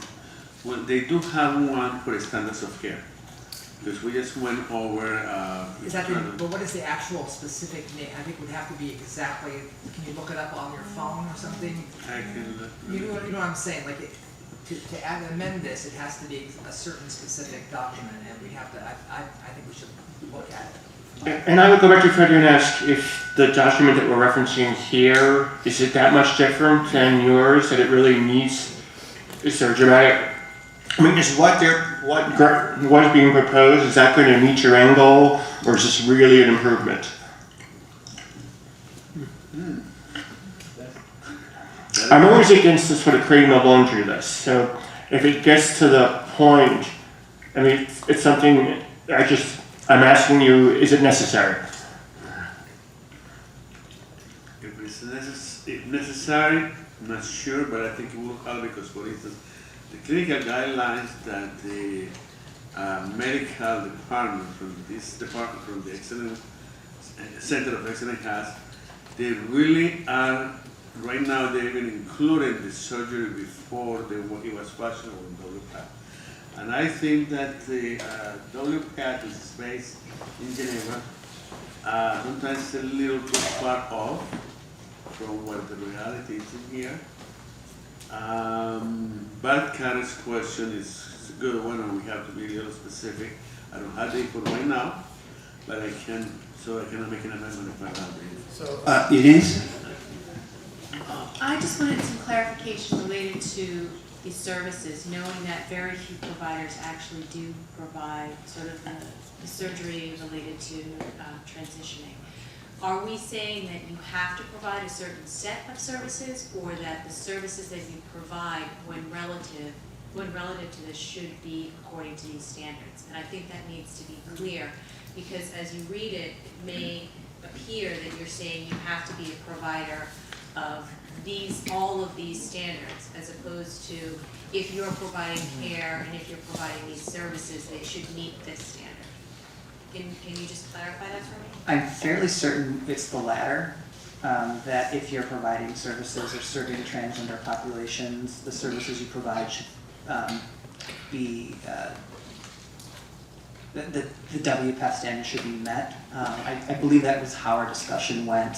If it needs to be clear, I'm sure we can adjust the language. I would encourage you to add that. I'm pretty sure that's what the conversation was about. If that's all that is needed, that's fine, I don't need to make a motion or anything like that, I just wanted to make sure that that was in the record, that the intent of this is to make sure that when you're providing services to this patient population, you're meeting certain standards, but you are not required to provide this full scope of services that are listed here, because that would significantly limit the amount of providers that could actually, I mean, in our network of 80 clinics and 11 hospitals, we have 1 or 2 that actually do provide the full scope of right. services. So I do believe it was the latter, that it's not to be restricted, just that if you're applying and you're providing services to transgendered individuals, that care be delivered according to these standards where applicable, yeah. And I would agree with that. I think that was the intent of the committee.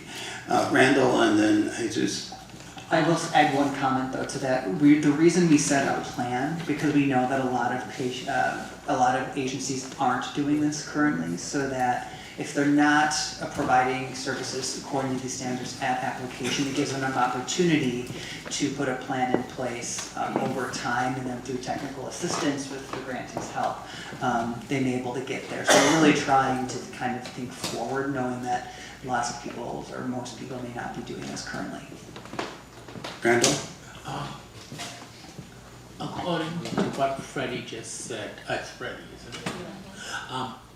I think we spoke about what he's recommending, and we said no, we didn't want to do it because I remember I was in the room when we were discussing these standards, and somebody said we should use what he said that California was doing. At least that's my memory. So, and I think we said, no, we should just follow the WPATH because that's the standard that everybody else follows. So I know we did discuss it, but I don't know if you discussed exactly what you want to put into Well, there is a, thank you. There is a guidelines for primary care and gender affirming care of transgender and gender non-binary people. That's specific in the Center of Excellence for transgender health. So, and that's being used very widely as a point of reference for many providers of transgender health care. And this is the title, I can give you the title. Would either or be helpful? Jesus? I just need some clarification. I'm with Kings County, and we have our HIV facility. So this, I'm not sure if I asked this properly, but does the whole organization have to, do we have to show in an RFP, and this may already have been asked in a different way, in an RFP, do we have to show that the whole organization is, which they're going in that direction, but that they are transgender friendly, or do we have to show that our clinic or clinics? We spent a long time, and thank you for asking this, we spent a long time with what, I mean, the goal was, yes, we want to make systems levels change. Can we do that through this directive? We decided no, we can't make that through a Ryan White funded directive care coordination program. No, we cannot make we would love to be able to do that, but we can't with this in this venue. What we thought though is that if a care coordination program wants to apply, or if an agency wants to apply for this, they need to make sure that the clinic with which they're partnering with, since that's a client, or sorry, an agency eligibility criteria, that the specific clinics at which they partner would need to meet these standards. And the standards are this WPATH, is that what we're saying? Yes. Okay. So it would be, for example, I'll use Mount Sinai, so that's where I'm from. We have a subcontract with the AIDS Service, the Alliance for Positive Change. If this contract were to, when we reapply, if we reapply, the Alliance for Positive Change partners with Mount Sinai. They would need to ensure that Mount Sinai's clinics meet these standards. Not Mount Sinai's hospital, but the Jack Martin Clinic or the downtown comprehensive. So So for us to be able to put together an RFP, we need to really understand what the whole directive is, and where do we get that? Right. Well, you mean, in order to put together a response to an RFP, the RFP would state, that the reference that you would need to access to become aware of what providing transgender health would mean within the context of your service. So it's not like you're in the blind. I mean, you have to do some homework and create a proposal that is responsive to that. So we were very careful in how we wrote this in the directive so that we were thinking of what's going to happen down the road. So people, the guidance says, so programs must ensure that staff will be able to provide care according to the WPATH standards. So it's not that this directive says that everyone has to have this capacity on day one. So that's important for everyone to know. Ready? Well, I still would like to see my addendum, because the guidelines, again, I don't know how to be diplomatic about it, but the WPATH guidelines sometimes a little outdated and do not reflect necessarily the needs of the population that we are serving. And I think that more and more the Center of Excellence was approved by HRSA to be the clinical evaluator for the largest study with transgender women of color. And I think that they have a very solid reputation. And when you go to the website, and it's the title, again, thank you, Melanie, the title that they have is Clinic Guidelines for Primary Care and Gender Affirming Care of Transgender and Gender Non-Binary People. Can you write that down on a piece of paper? Yeah. Melanie?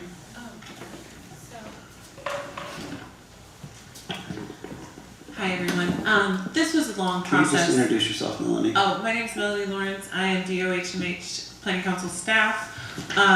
This was a long and very thoughtful process that led us to the WPATH, and we thank Callan Lord for bringing our attention to that document. But in conversations with some of the experts back at DOH, as well as just in acknowledgement of what Freddie's saying, I agree that while we want to uphold the WPATH standards, we want to be careful that we're not upholding the parts of it that are restrictive or create unnecessary hurdles. And so there are two ways to address that. One is that we take on Freddie's, and we can do both actually. We take on Freddie's suggestion and we include that as an alternate set of guidelines. Unfortunately, like in looking at the website, I haven't been able to find their recommendations around surgical there. Oh, okay. Carrie just sent it to me. I literally just got it. So thank you, Carrie. But in the WPATH, the issue is that there's a recommendation of referrals that are necessary in order to begin therapy. They're not mandated, but they're recommended in order to begin things like hormone therapy, which is in contradiction to the Callan Lord model of informed consent. And actually the most forward thinking is what Callan Lord is doing with informed consent. And that is essentially a goal of the Care Coordination Service Directive, which is to ensure that these services are patient-driven. We really want the patient to be at the head of how their care is provided. And so the recommendation that I made was like a patch, because I feel like in the interim, like we need to get this done, but at the same time, this is master directive language that is where it really needs to be addressed. So the patch that I suggested, Christopher, could you please read it? So you'll see in the, there's a footnote after the parentheses WPATH. which is a link to the document that we're all talking about. It's a very long document that outlines the guidelines. So Melanie's suggestion is to write after that document, with the exception of tasks related to assessment and referral, which is on page 23. That's what outlines. Of WPATH. So unless you have that the PDF pulled up, you're not gonna, but it makes sense if you have the PDF. So there's a portion of the WPATH standards that talks about tasks, recommended tasks for making assessments and making referrals, as well as tasks related to psychotherapy, and then Appendix C, which outlines all of those tasks. So we're saying that we want agencies, or she's recommending that agencies provide care according to these WPATH standards, with the exception of these two specific parts of the guidelines, because they can be interpreted as restrictive given the number of steps a patient has to go through in terms of assessment and referral to get their hormone therapy. So, Freddie has made a motion, but the motion wasn't seconded. So now we have to clean this up a little bit. And Melanie has come in with some recommendations, of which Christopher has just spoken to, and Eunice has a question. So, Madam Parliamentarian, how do you direct us to proceed? First of all, is there a second to... Go ahead, use the microphone. Sorry. First of all, is there a second to the motion, which I have here, to add this statement about the guidelines for the primary and gender care of transgender and gender non-binary people. Is this a document? Yes. No, this was when Ms. Davis and Carrie asked me about where are those guidelines, and this is the chapter from the Center of Excellence of Transgender Healthcare. My motion was that when we talk about the WPATH, my amendment was to add and/or the Transgender Healthcare of Excellence clinical guidelines. Okay, so the motion is to, in the fourth column of the service directive, which is on page 4, which actually begins on page 3, which is the third bullet on page 3 that carries over onto page 4, where it says World Professional Association of Transgender Health. And Freddie is making a motion to add and/or Center for Excellency for Transgender Health Care with the guidelines for the primary and gender care of transgender and gender non-binary persons. That would be a footnote. So that's the secondary document that one could choose the standards from which to apply to their service. Yes?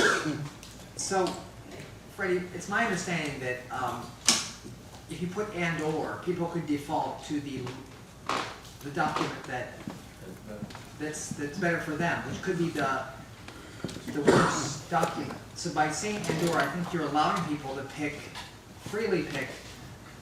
If you don't want them to use WPATH, you're allowing them to pick WPATH as a choice. I don't think you're actually advancing in much of a direction by doing and/or. You follow what I'm saying? I think if you really have an objection to WPATH, and I think one thing to understand is there's a profound difference between how WPATH prepares its guidelines and how, say, the National Center for Transgender Excellence does. They kind of, Center for Transgender Excellence kind of gets to do whatever they want.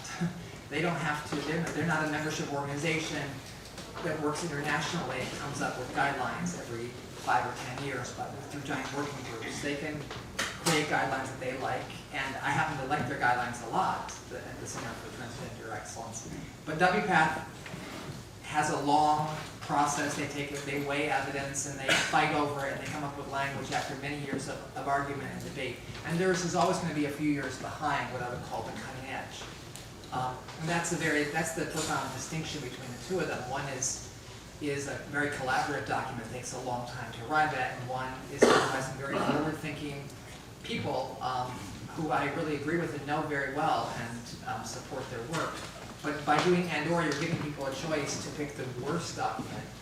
Though the worst document isn't so bad either. So I just want to put that out. Let me respond. Not necessarily, because, for instance, not everything that is in the WPATH guidelines will apply to us in the best way, the best interest of the patient.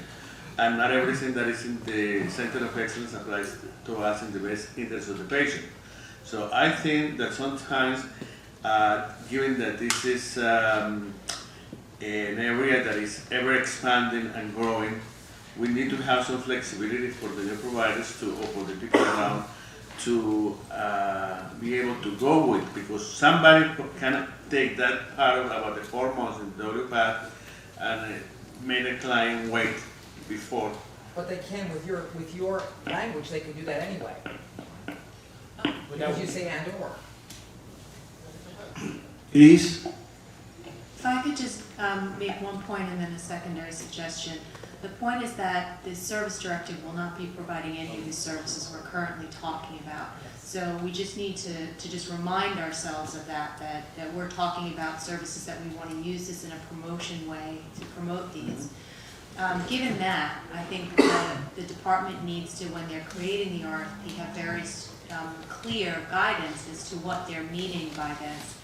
And my suggestion to the conversation that's happening is that maybe we change the directive language to reference WPATH specifically, and then put in a note to something along the lines of, or an other approved guidance that is, that meets this. Understanding that this guidance is probably not going to come out for another 1.5 years, 2 years, and that the whole world may change between these two issues. So we may want to just reference WPATH as a standard that's now a good standard, but then give the department the opportunity to reference the specific guidelines that are relevant at that time as part of this conversation.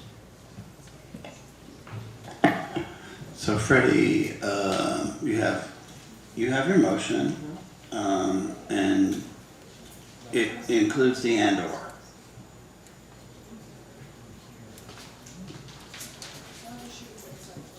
So now's your opportunity to change your mind or to put that motion on the floor. Yeah, but then I would like to hear his hands regarding the same issue. Well, thank you, Freddie. I was just going to point out that it sounds like we could use your language, Freddie, and keep it as and/or, and then include what Melanie threw out, which was to take out, add language to say that we would disregard the two sections in WPATH that we feel like is restrictive to patient care. So that would allow people to use and/or documents, use the more progressive document, and then also if someone's relying on WPATH, then they could ignore the portions that we're worried about being restrictive to patient care. But if I could just remind people again, patient care has nothing to do with what we're doing in the service directive. So I think we want to make the point, but I think we're putting a lot of information in in something that's an advocacy point within a service directive. So I think we may just want to, and this is a particular moment in time, and we don't know what's going to happen 1.5 years, 2 years from now when this actually becomes an RFP that is actionable. Chris? I'm just trying to think back, like, what are we trying to achieve with this bullet? And it was, we want providers or potential providers in medical case management to partner with an agency that is thinking about the holistic care of transgender patients. That's really what we're trying to get at here. That, if you are a community-based organization and you're partnering with a medical provider because you have to in order to apply for this funding, that the clinic you choose to partner with is thinking about the holistic care of transgender patients and making sure that patients are driving their care and they're not, you know, and they're being treated with respect, that have access to the services that they need, the medical services that they need.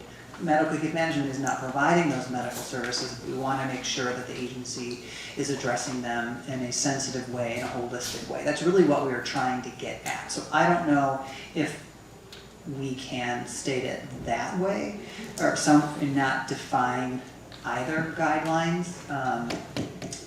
I don't know. I'm stuck. This was a long. This is exactly what we did for 3 hours about a month ago, trying to figure out which standards were the best. But if there's concerns about WPATH or parts of WPATH, then maybe we need to reconsider WPATH. On that point, you can change it to say, programs must ensure that staff are able to provide care according to best practices in transgender care, or something like that, and allow the department, when they're writing it, to have a clear definition of, at that moment, what the best practices are. And I think there can be some honest dialogue at that time as to what those best practices are when the RFP is ready to be put together. But I think we're putting a lot in something that is not part of the services that are actually going to be provided. And I want to let Joan speak because I'm presuming she has something intelligent to add to this conversation. No, I just wanted to say, maybe just to add to what you said, Eunice, maybe you can add, in addition to what's already written regarding PATH,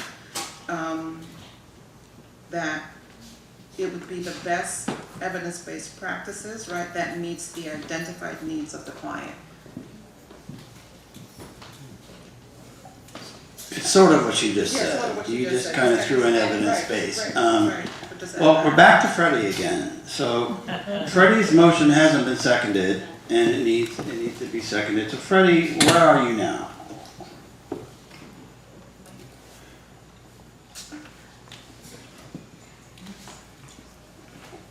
Robert, staff will be able to provide care according to current work, to current WPATH standards / Center of Excellence of Transgender Health.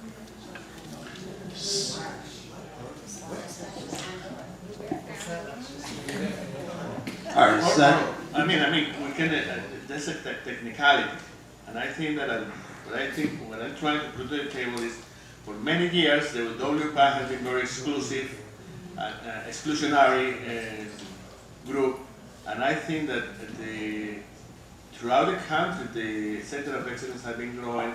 For the last 10 years, they have a very solid medical department, and many people from around the country, they are using that as a guidelines. So, but at the same time, I also believe that sort of the groundwork was done by the WPATH, and we need to, I don't see what the arm will be, you just add it. And Well, the question is implementation. So Right. you've got two documents. It's like Harvard and the New School. Which one do you want to go to? And so I don't know how you would implement some uniformity in requiring that everyone who is applying for this funding would use one or the other But it's a hard document, and it will be a hard. I just wonder, I can't think of another time when we put together a directive where we were this specific about a certain set of guidelines or standards. So I just wonder if the language is even kept more broad, per your recommendation. And that during the, I don't know, I just wonder if we were saying, because what if WPATH is debunked in 3 months and we said it has to be the WPATH standards, or vice versa, the Center of Excellence loses their funding and they're no longer around, like, now what do we do? So I think there might be... I think best practices in transgender care kind of speaks to that. That's all. Okay, I'll go with what you said, Jan. And as a note, put that there are examples of those best practices and mention them as possible guidelines, but not as necessary guidelines. Possible guidelines to begin, at least a framework for them to work on. But the actual line, we'll get rid of the path there and use Eunice's language, and then the note will follow underneath saying, and there are these two choices presently, but, okay. So it makes perfect sense. So, Freddie, are you I good will with accept that? that amendment. Because you make a case, and I agree with you that in one of the groups, maybe Gano, maybe Holly at other times. So the best practice units, the way that you refer, actually it was Joe who rephrased it, was refine units statement. Okay, so let me get this clear. So you're withdrawing your motion, and you're now putting forward a new motion that states in this place where provide care according to current best practices in transgender care. Can you read again what you said? Do you have a nice Okay, so Freddie, you have to get in the bleachers now. You're on the court. The motion is Can you use your microphone? The motion is to change the last sentence in that paragraph to programs must ensure that staff are/will be able to provide care according to current best practices in transgender care. And Joan, what did you add to that? I just said that. Are you talking about a department? No. Will be able to provide care according to evidence-based practice that meets the identified needs of clients. Oh, okay. According to that meets it. Okay. So the sentence is programs must ensure that staff are/will be able to provide care according to current best practices in transgendered care as detailed by evidence-based practices that meet the needs of the clients. That's a little loquacious, but it's okay. So David, can you read that back to us? I didn't get every word, You sorry. did Programs must ensure that staff are/will be able to provide care according to current best practices in transgender care as detailed by evidence-based. Okay, we can fix this. Current evidence-based practices that meet needs of transgender patients. Okay. Programs must ensure that staff are able to provide care according to current evidence-based practices. Best practices. That meet the needs of transgendered patients. I wouldn't add evidence-based because this is an ongoing thing and you may not have evidence-based Peer reviewed, New Jersey medicine published, blah, Right. blah, blah. Best practices will cover everything, I think. I'm fine with best practices. Yeah, best practices. You're fine with best practices. So this is your motion, now you have to own this. Okay. So is there a second to that motion? Second. Okay, final discussion. Well, sorry. Blaze? What about, I would just add for language, instead of transgendered, transgender, gender non-binary? Absolutely. Is that okay with you? All right, Melanie, one last word, we're gonna vote on this. So I just want to remind people that the reason that we chose an institution and their standards is because we wanted to guide people in the direction we wanted them to go and not be all willy-nilly. And I wanted to let everyone know that the HRSA is actually coming out with a report soon that is going to detail the best evidence-based practices in terms of treatment adherence for transgender persons. So there might be use of that term. But that's not, yeah. I also just want to. No, but it's on the horizon and it's gonna happen before these are applicable. fit in with this, and that's terrific. And we're keeping the latter part of that statement where it says, and can engage trans persons in evaluations of and satisfaction with program services. That's not part of, that's not being removed, right? Correct. Okay. So, all right, does everybody get the point here? Yes. All right, can we move this to a vote? All in favor of the motion, please raise your hand. Could you restate the motion, please? It's confusing. Okay, the motion is, the sentence will now read, programs must ensure that staff will be able to provide care according to current best practices in gender/gender non-binary, binary persons and care, and can engage trans persons in evaluation of and satisfaction with program services. Thank you.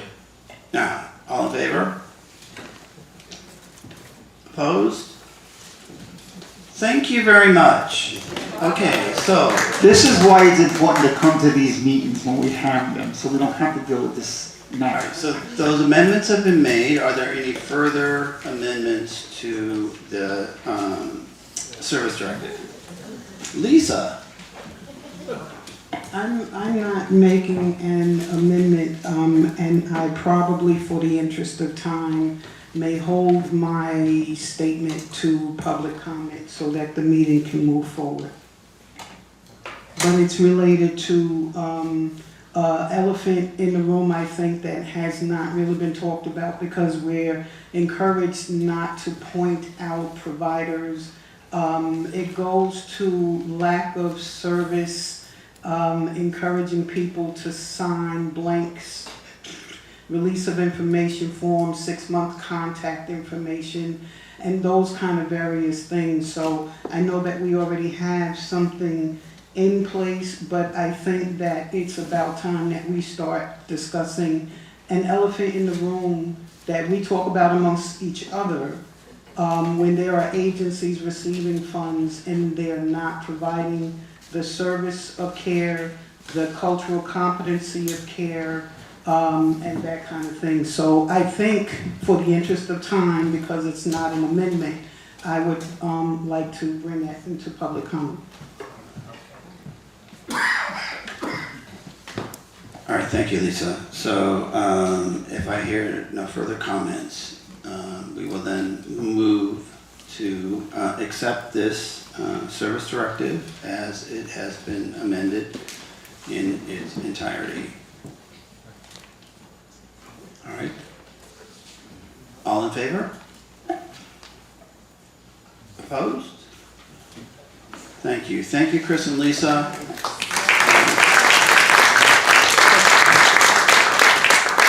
I think you as a council have just got a little bit of a feeling of what the last 6 months have been like with this committee. And there are many elements to this service directive that have enhanced the way the future of services that are being delivered by Ryan White funds will be.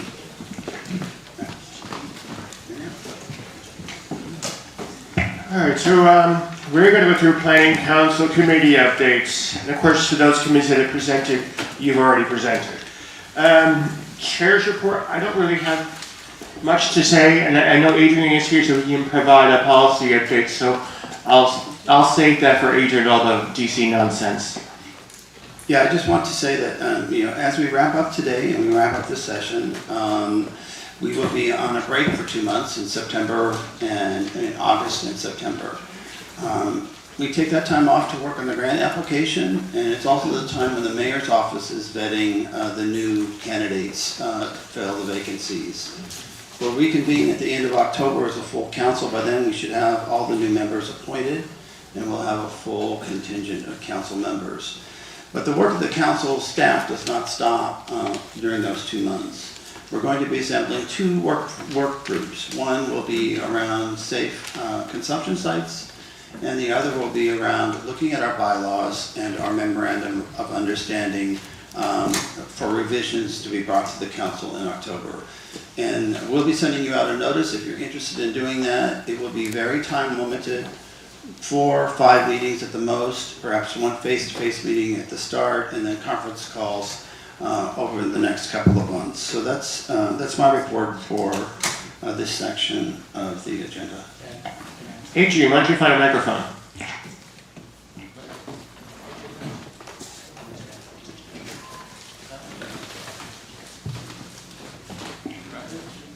Also, the consumers will also be meeting over the summer, joining the Quality Improvement Subcommittee in preparation for the Power of Quality Improvement Conference later in the fall. So just wanted to let folks know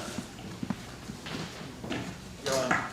Hi everyone. So I'm not going to make a full presentation. I developed some really detailed slides that you can take with you and read at your leisure. I just want to step very quickly through the current status of Congress's efforts to repeal and possibly replace the Affordable Care Act, and then go through federal appropriations. So we'll just skip the first couple of slides. I wanted to outline every iteration of both the House and Senate's attempts to dismantle the Affordable Care Act. So we've talked about this in previous meetings, but the first attempt was back in March when the House introduced the American Health Care Act, followed by the AHCA with amendment the following month. And then the Senate joined the party and they introduced the Better Care Reconciliation Act last month. They amended it earlier this month, and then on the top of page 3, I sort of jammed a lot of information about what's happened over the last week or two. Long story short, when the Senate couldn't get the Better Care Reconciliation Act through with the vote, the Senate Majority Leader withdrew that version from consideration, and then they decided to instead repeal without any plans to replace the Affordable Care Act. So that happened the 19th, that was last week, I think. Meanwhile, they changed their track again and decided to release a new version of the act. Long story short, over the last couple of days, there's been a couple of votes around motions to proceed. Right now, they're currently continuing to debate what they're going to do. Right now on the table is a previous version of the Better Care Reconciliation Act and also a rumored skinny bill, which will essentially pick and choose some items from the Affordable Care Act to repeal. Things like the coverage mandate and certain taxes on devices, things like that. So all I can say is, as American citizens, exercise your right to participate in democracy. Call your senators, make your voice heard, and let them know exactly what you'd like to happen. This should, if this presentation was tomorrow, it would be completely different. And next week, even different. So just keep paying attention and keep calling your elected officials, emailing them, and letting them know what you'd like and what people with HIV, affected by HIV here in New York City, have to say.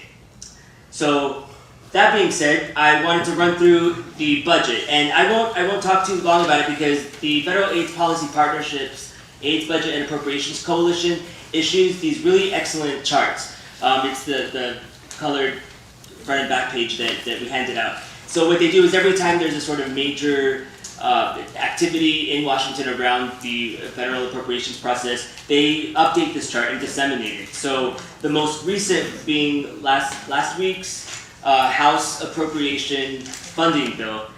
Essentially, what they have approved through the Labor, Health and Human Services and Education Bill is that most of the funding streams that affect us, that affect New Yorkers affected by HIV, were leveled, which means that they sort of maintain the same amounts of funding that the last fiscal year did. So this is in stark contrast to the president's proposal, which, as you remember, suggested massive cuts to the CDC and to HRSA, Brian White, and to other programs.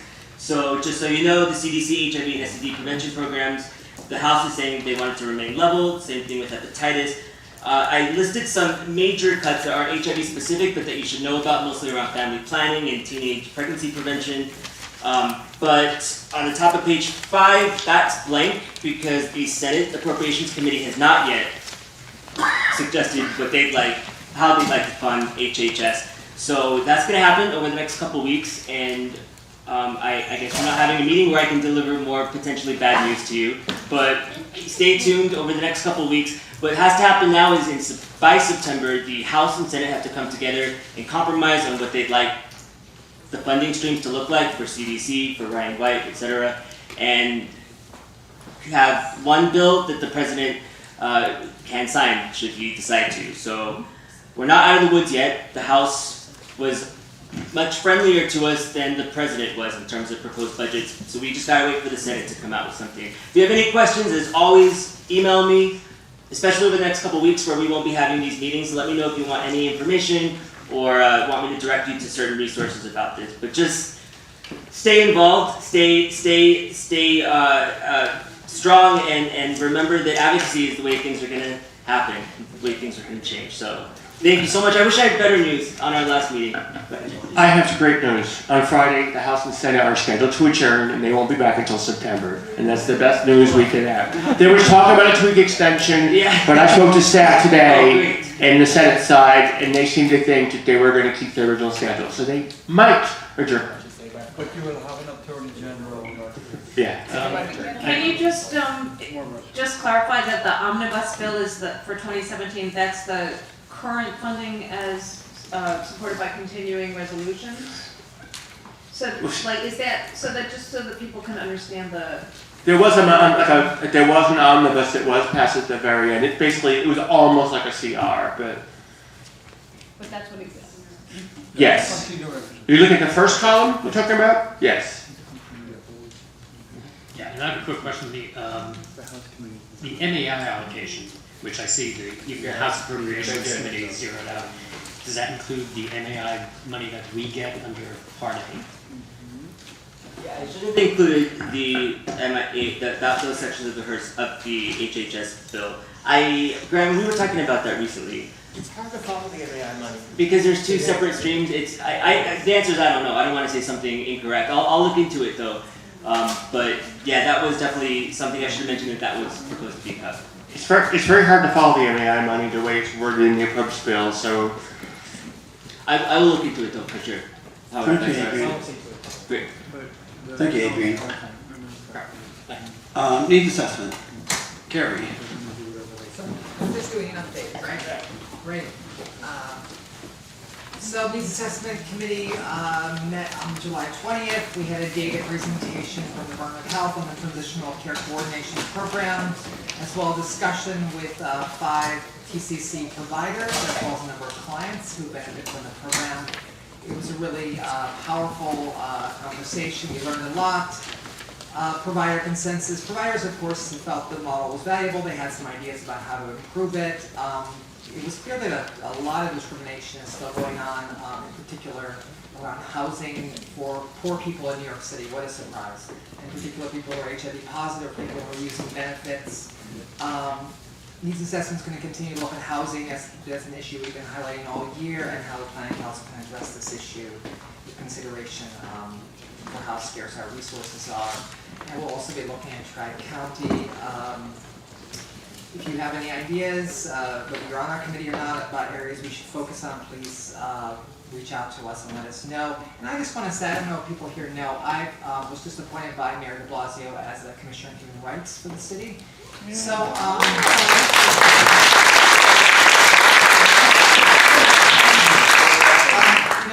the chair and Commissioner Carmela Malala, she's very progressive and assertive leader, and unlike her predecessor who kind of let things go, she is really pushing her nose and the Commission's nose into areas where discrimination is rampant in the city and where the city has authority to intercede. So if you're aware of discrimination that occurs on a systemic basis in your agencies and whatnot, and a lot of times people who are discriminated against don't feel comfortable pressing a case with the Commission on Human Rights for a lot of reasons. It's traumatizing.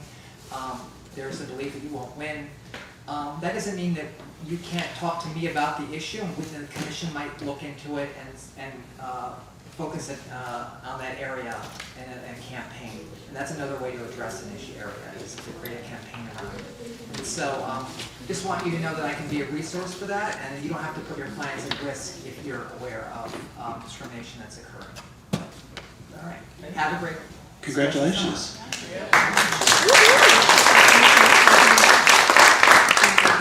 Faye, and then we'll get to Billy. Faye? All right, so the Rules and Membership Committee met last month, and we went through a round of application. And with the applications that we reviewed, we selected 11 new appointees. members that we would like to be appointed. They didn't get appointed yet, they have to be approved by our lovely mayor. So these members, they have a lot of expertise and a lot that they will bring to the council. So we're going to, so all these new appointees have been, we send them the applications to the mayor, so we're waiting for his approval to come back. We will get the approval hopefully by October, hopefully. So just let everybody know that we have a minimum of 33% of council members who are non-online consumers, which is really good. That's one of the things that we were really striving for. And as Jan mentioned, that while we are breaking for the summer, the rules and membership will be meeting over the summer so that we can revisit the memorandum of understanding and to look at some of the council and the grantee language, so we can change some of the language in our rules and membership for this council, because there's some things that I brought up before regarding what was it, Jan? Just process and data and information. Right, information that we wanted to, that couldn't be released to everyone, that we want to be released, so. Or we want to look at the issue itself and how that process is defined, and if it needs to be redefined or revisited or affirmed. Right, so there'll be more to come, and hopefully we'll get our new candidates by the end of, before October. Thank you, Faye. Billy? This year has been one filled with triumphs, tragedy, and transitions. Through it all, we have stayed the course to deliver quality health directives for those we are charged to provide health services. People have hunkered down in small venues to prove the possible directives, considering all people as ways not to pigeonhole a directive which would exclude anyone from receiving services. The type of work involving people that were dedicated to the process and not motivated by self-interest, but for the greater good. I thank the members of the Consumer Committee for the work they have provided a new brochure to allure potential members to the table of our committee. I thank the members who have actively participated in all Planning Council Committee meetings and have been vocal in meetings to deliver a consumer's point of view at their proceedings. Those members who have ventured down to Tri-County as the voice of Putnam, Westchester, and Rutland counties, I thank each and every one of you. I'm so proud that this committee has found its rightful place within the Planning Council with a mantra, nothing about us without us. Finally, I pause a moment to take a moment of silence for those members that have transitioned during this cycle. We honor and we thank you for your work. People's lives are better because of the work you have done. The Consumer Committee met on the 25th of July, and we discussed quality improvement conference that we're about to embark upon, and we had lively discussions. We have talked about how we're going to communicate, what we expect to do in our workshop. We have about 8 people, I think, 8 people that are going to be involved in this, and it's going to start next week. And we hope that we can produce a very informative project workshop, and I thank everyone who has given up their summertime for this. I'm proud of you. I'm proud to be a part of it. Thank you. Thank you, Billy.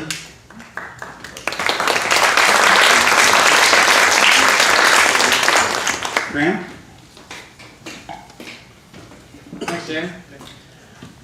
We'll quickly go over the grantee report. I guess you don't have to be too hurried, so that's good. The grant application is, we hear that it's going to be released mid-August. It'll be due mid-October. So we'll be working while you're on your break to put together that application. And as always, we will have a draft of that application available for review by planning council members to give input and edits. Right now, there's a webinar on using community health workers to improve linkage and retention in HIV care. That will eventually be posted on the Target website, so you want to keep an eye out for that if you're interested in that. Program terms are set to be submitted on September 30th, 2017. So this is an annual report that we do that includes the implementation plan, the list of contractors, the final budget, and we always do it after we receive the final award and sort of implement all the finer details on the plans for the funding for the year. Right now, I believe many are aware that we have an HIV testing and status neutral navigation RFP that's out. If you're interested, please check the Public Health Solution website. And if there are any updates to that website, that will be important to check as well. We're working on the Ryan White closeout, the FFR, the federal financial report, is due to HRSA on July 30th, and so that's all on schedule to be submitted. I wanted to give just a brief update on Project Succeed, which is the HIV and hepatitis C the services, jurisdictional work that we're doing for HIV and hepatitis C co-infected persons. So we recently submitted our needs assessment for this grant, and we also had attended a grantee meeting in DC. From the needs assessment, we know that there appear to be less than 4,000 people living with HIV and hepatitis C who do not appear to have been treated for, and that's in comparison to 10,000 that we saw at the end of 2015. Although hepatitis C related healthcare resources exist in New York City, many patients and providers remain unaware of their existence or have other barriers to accessing them, and so this project will really help to educate providers and educate patients to know about treatment and access treatment. It was discovered that even among those tested for hepatitis C, 38% were unaware of their hepatitis C status, and showing that that is one of the remaining barriers that is important for us to work on. So right now we're waiting for feedback from the Evaluation Center, and that will help us to finalize the implementation plan, and we'll keep you posted on the progress of this important work. We have announced our Power of QI conference this year. I was just opening my email to share a little bit about the abstracts. The conference is on November 16th, 9 to 3 p.m. At the Kimmel Center at NYU. The request for abstracts is open right now and has been distributed. Abstracts are due on August 25th, 2017. If you need any assistance, contact Tracy Hatton, and she'll be able to help you out. And we're very excited to work with the Consumer Committee to really strengthen the presence of consumers at the conference, and underscore the importance of engaging consumers in our services across the service system, because we all know that that's how we improve quality for people with HIV. So thank you so much, Consumer Committee. We're really excited that you're working with us on this. Really important. Thank you, Grant. I also wanted to announce that this is somewhat related to what Faye was referring to and Jan, that we have posted all Bureau of HIV awards to the Public Health Solutions website as a result of the discussions that we've been having around availability of information in regards to awards. HRSA guidance and the MOU continue to state that we should not use this information in making decisions about services to people with HIV. That our work together in terms of a planning body is to think about the needs of people with HIV and plan for them, and not consider specific contractors in our decision making. We also have a Considering Work Provider training that is coming up on July 18th. We already hosted an event that was specific for the first time to persons who were at risk for HIV. And then we'll have another event in mid-September that addresses employment opportunities and resources for persons living with HIV. So keep an eye on that announcement as that is available, and I'll circulate that to the Planning Council so that you all can know that it's happening. Denise? Just a question or a statement. The question is related to the testing grant, to see if it's at all possible to change the deadline from the 14th, since that's the same date that the Part C applications are due, and many sites are applying for both of them. And I But can't the 14th is the day that both of them are due. I can't talk about the RFP. I can tell you to continue to check the website. Are you finished, Mayor? Thank you. I wanted to acknowledge Saul Reyes. He's been elected to be our next consumer at large.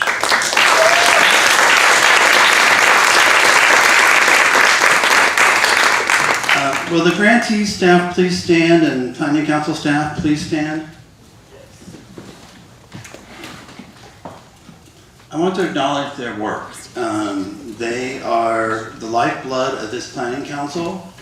They are the ones that do all the work behind the scenes and gather all the data and the information and make sure that the presentations make sense and reach out to people and bring them to meetings and set things up and do all the homework and answer all the emails and communicate with each other and make all of this happen. They really are what keeps us moving. And I wanted to thank them. We are all DOH people and we work together as a family. And so I want to thank them.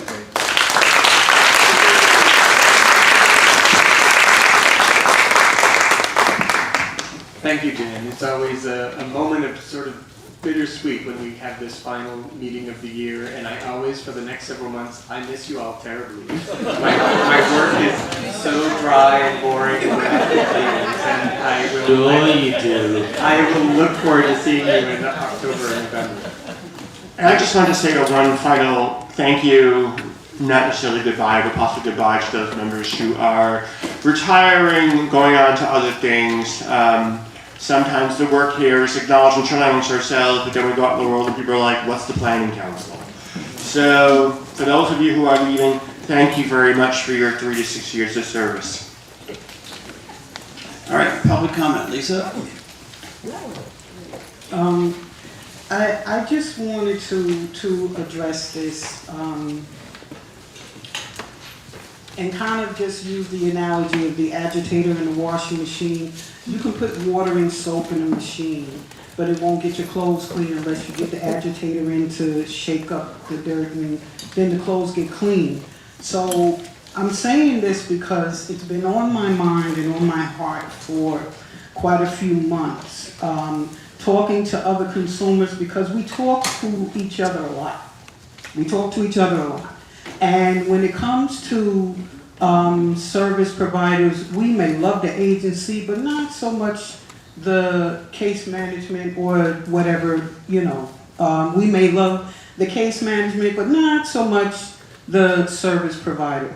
So the conversation comes up for me is, to what point do we start discussing a checks and balance or midterm report card or something that lets you know that people or things aren't being done and people aren't giving you eye service?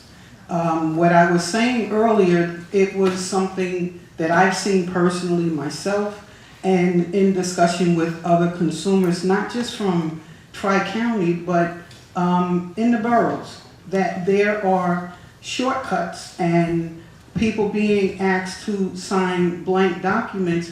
I don't know what that's going to say.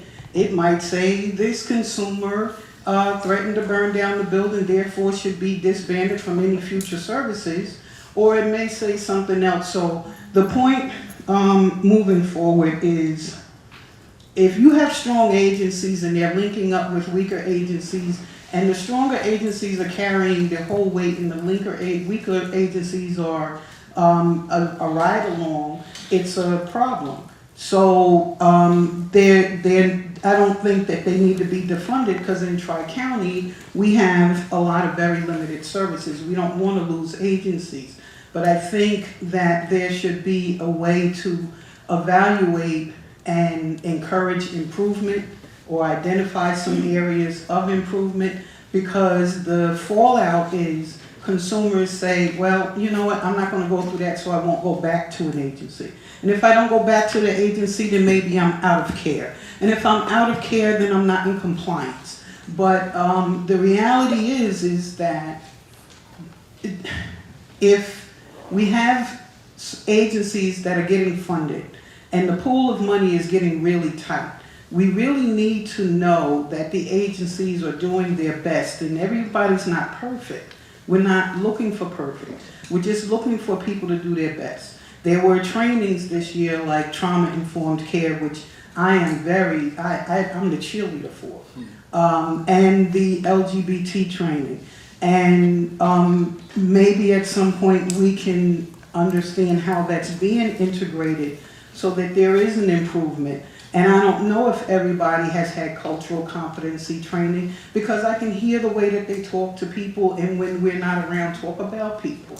So it's just to be able to say, moving forward, we talk about all of the good things and all of the things we would like, but the elephant in the room is we need to bring those agencies and those concerns to the forefront that could become harmful, not just for the client and the consumer, but for other agencies that also have to carry that weight. So I just felt like I really needed to say that, because I don't hear enough of that, and absolutely do not want to identify anybody, but where does the conversation start where we have to start looking at, are we really getting agencies that are really providing service, or are we getting agencies that are just collecting funds to be able to collect a paycheck? So I appreciate you listening, but I had to be honest.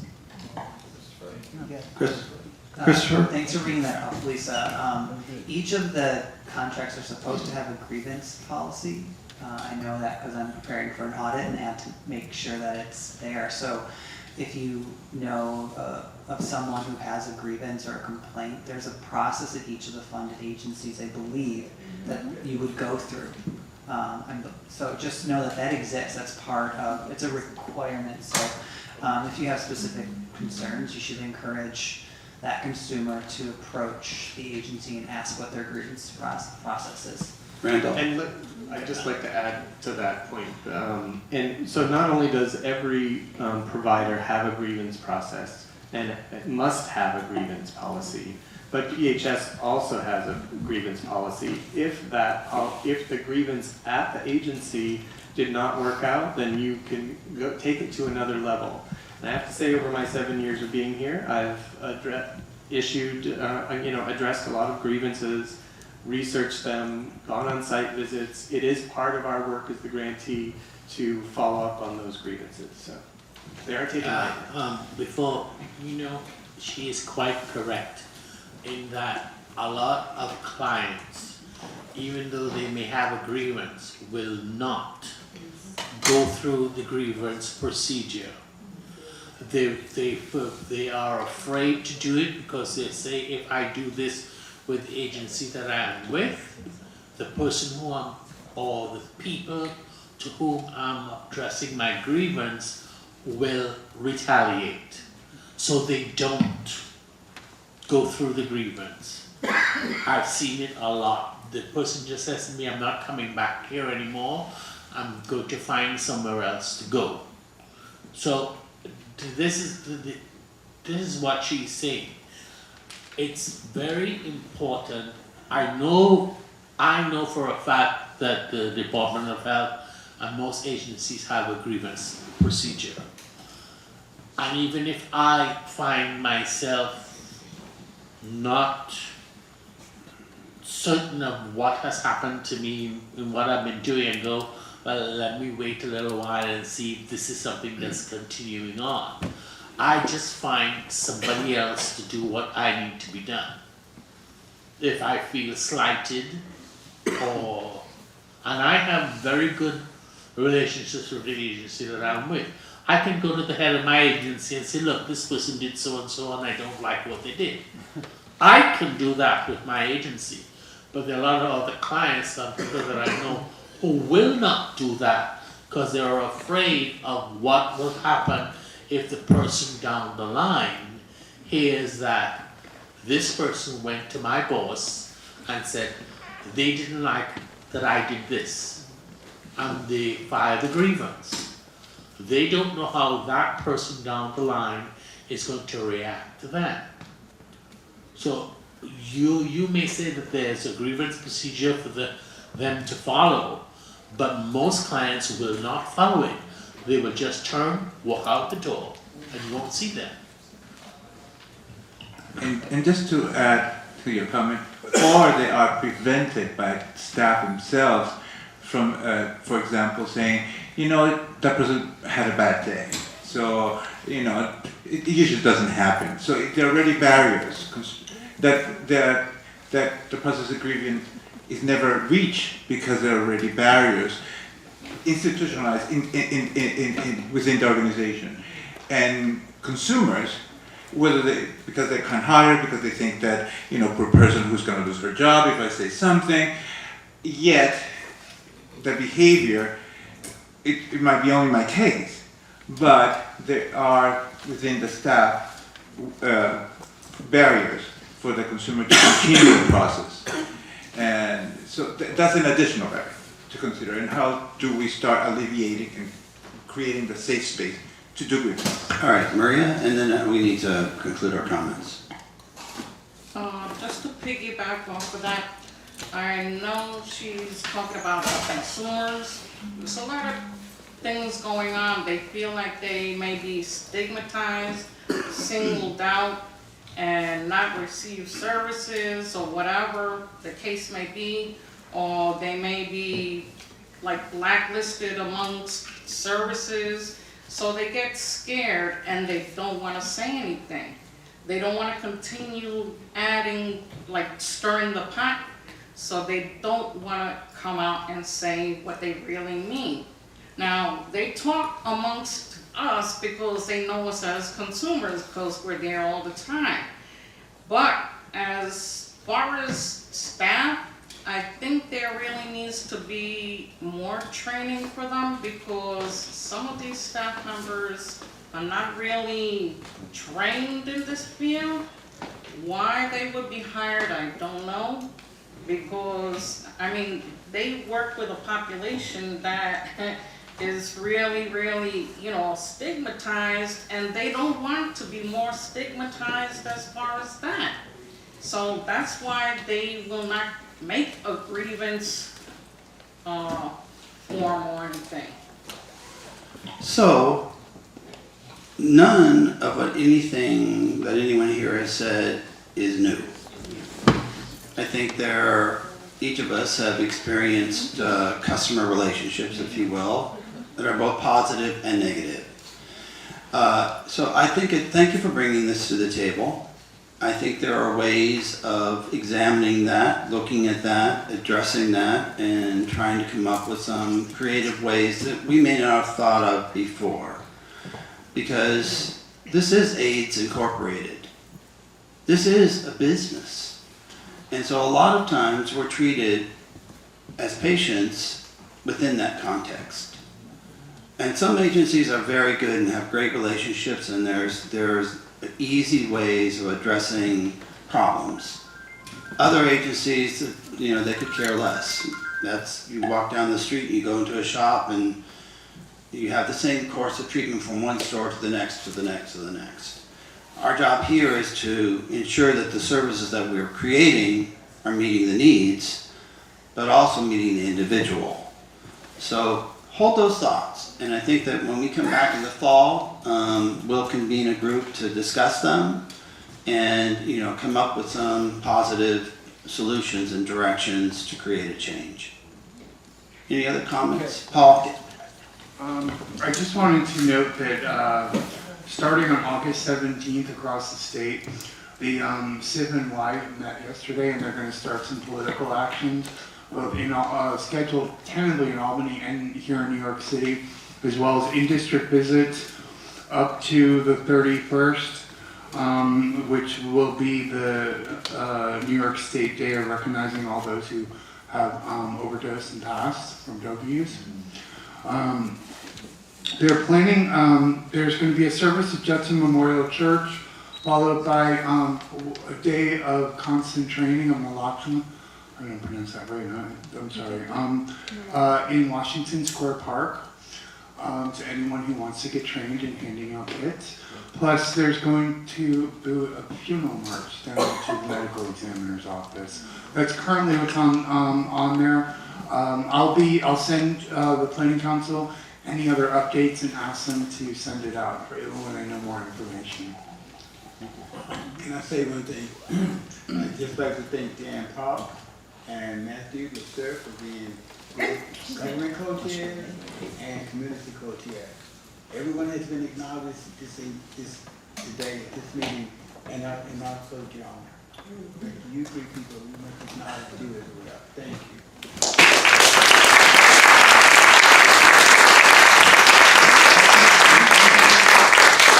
Matt? I'm just here for public comments. Any other public comments? I don't have anything to say. Can you say goodbye? I mean, we're leaving. Well, I turn for another. I have a 3 more year left on this prison sentence, so it's not a goodbye for me. All right. But it's been good. It's been a really productive council year. When you think about all the stuff we've gotten done, all the service directors we've approved, the hundreds of hours of meetings, and every one of you is not just on this meeting, but you're supposed to be if you're not, but you're on another committee meeting as well. So, this service is not just to this meeting, but it's to the entire process. And so, I want to thank everybody here. We all know when we sign up for this, at least for those of us who've done it before, you know what you're getting yourself into. And it's several meetings a month, and, sometimes, even though you're here as a volunteer, sometimes people forget that. And the conversations are sometimes cordial, and sometimes they become less than cordial. And for those of you who may have been at the brunt end of those less than cordial meetings, but still persevered, I want to thank you for that as well. Have a good summer. Thank you. Bye, everybody.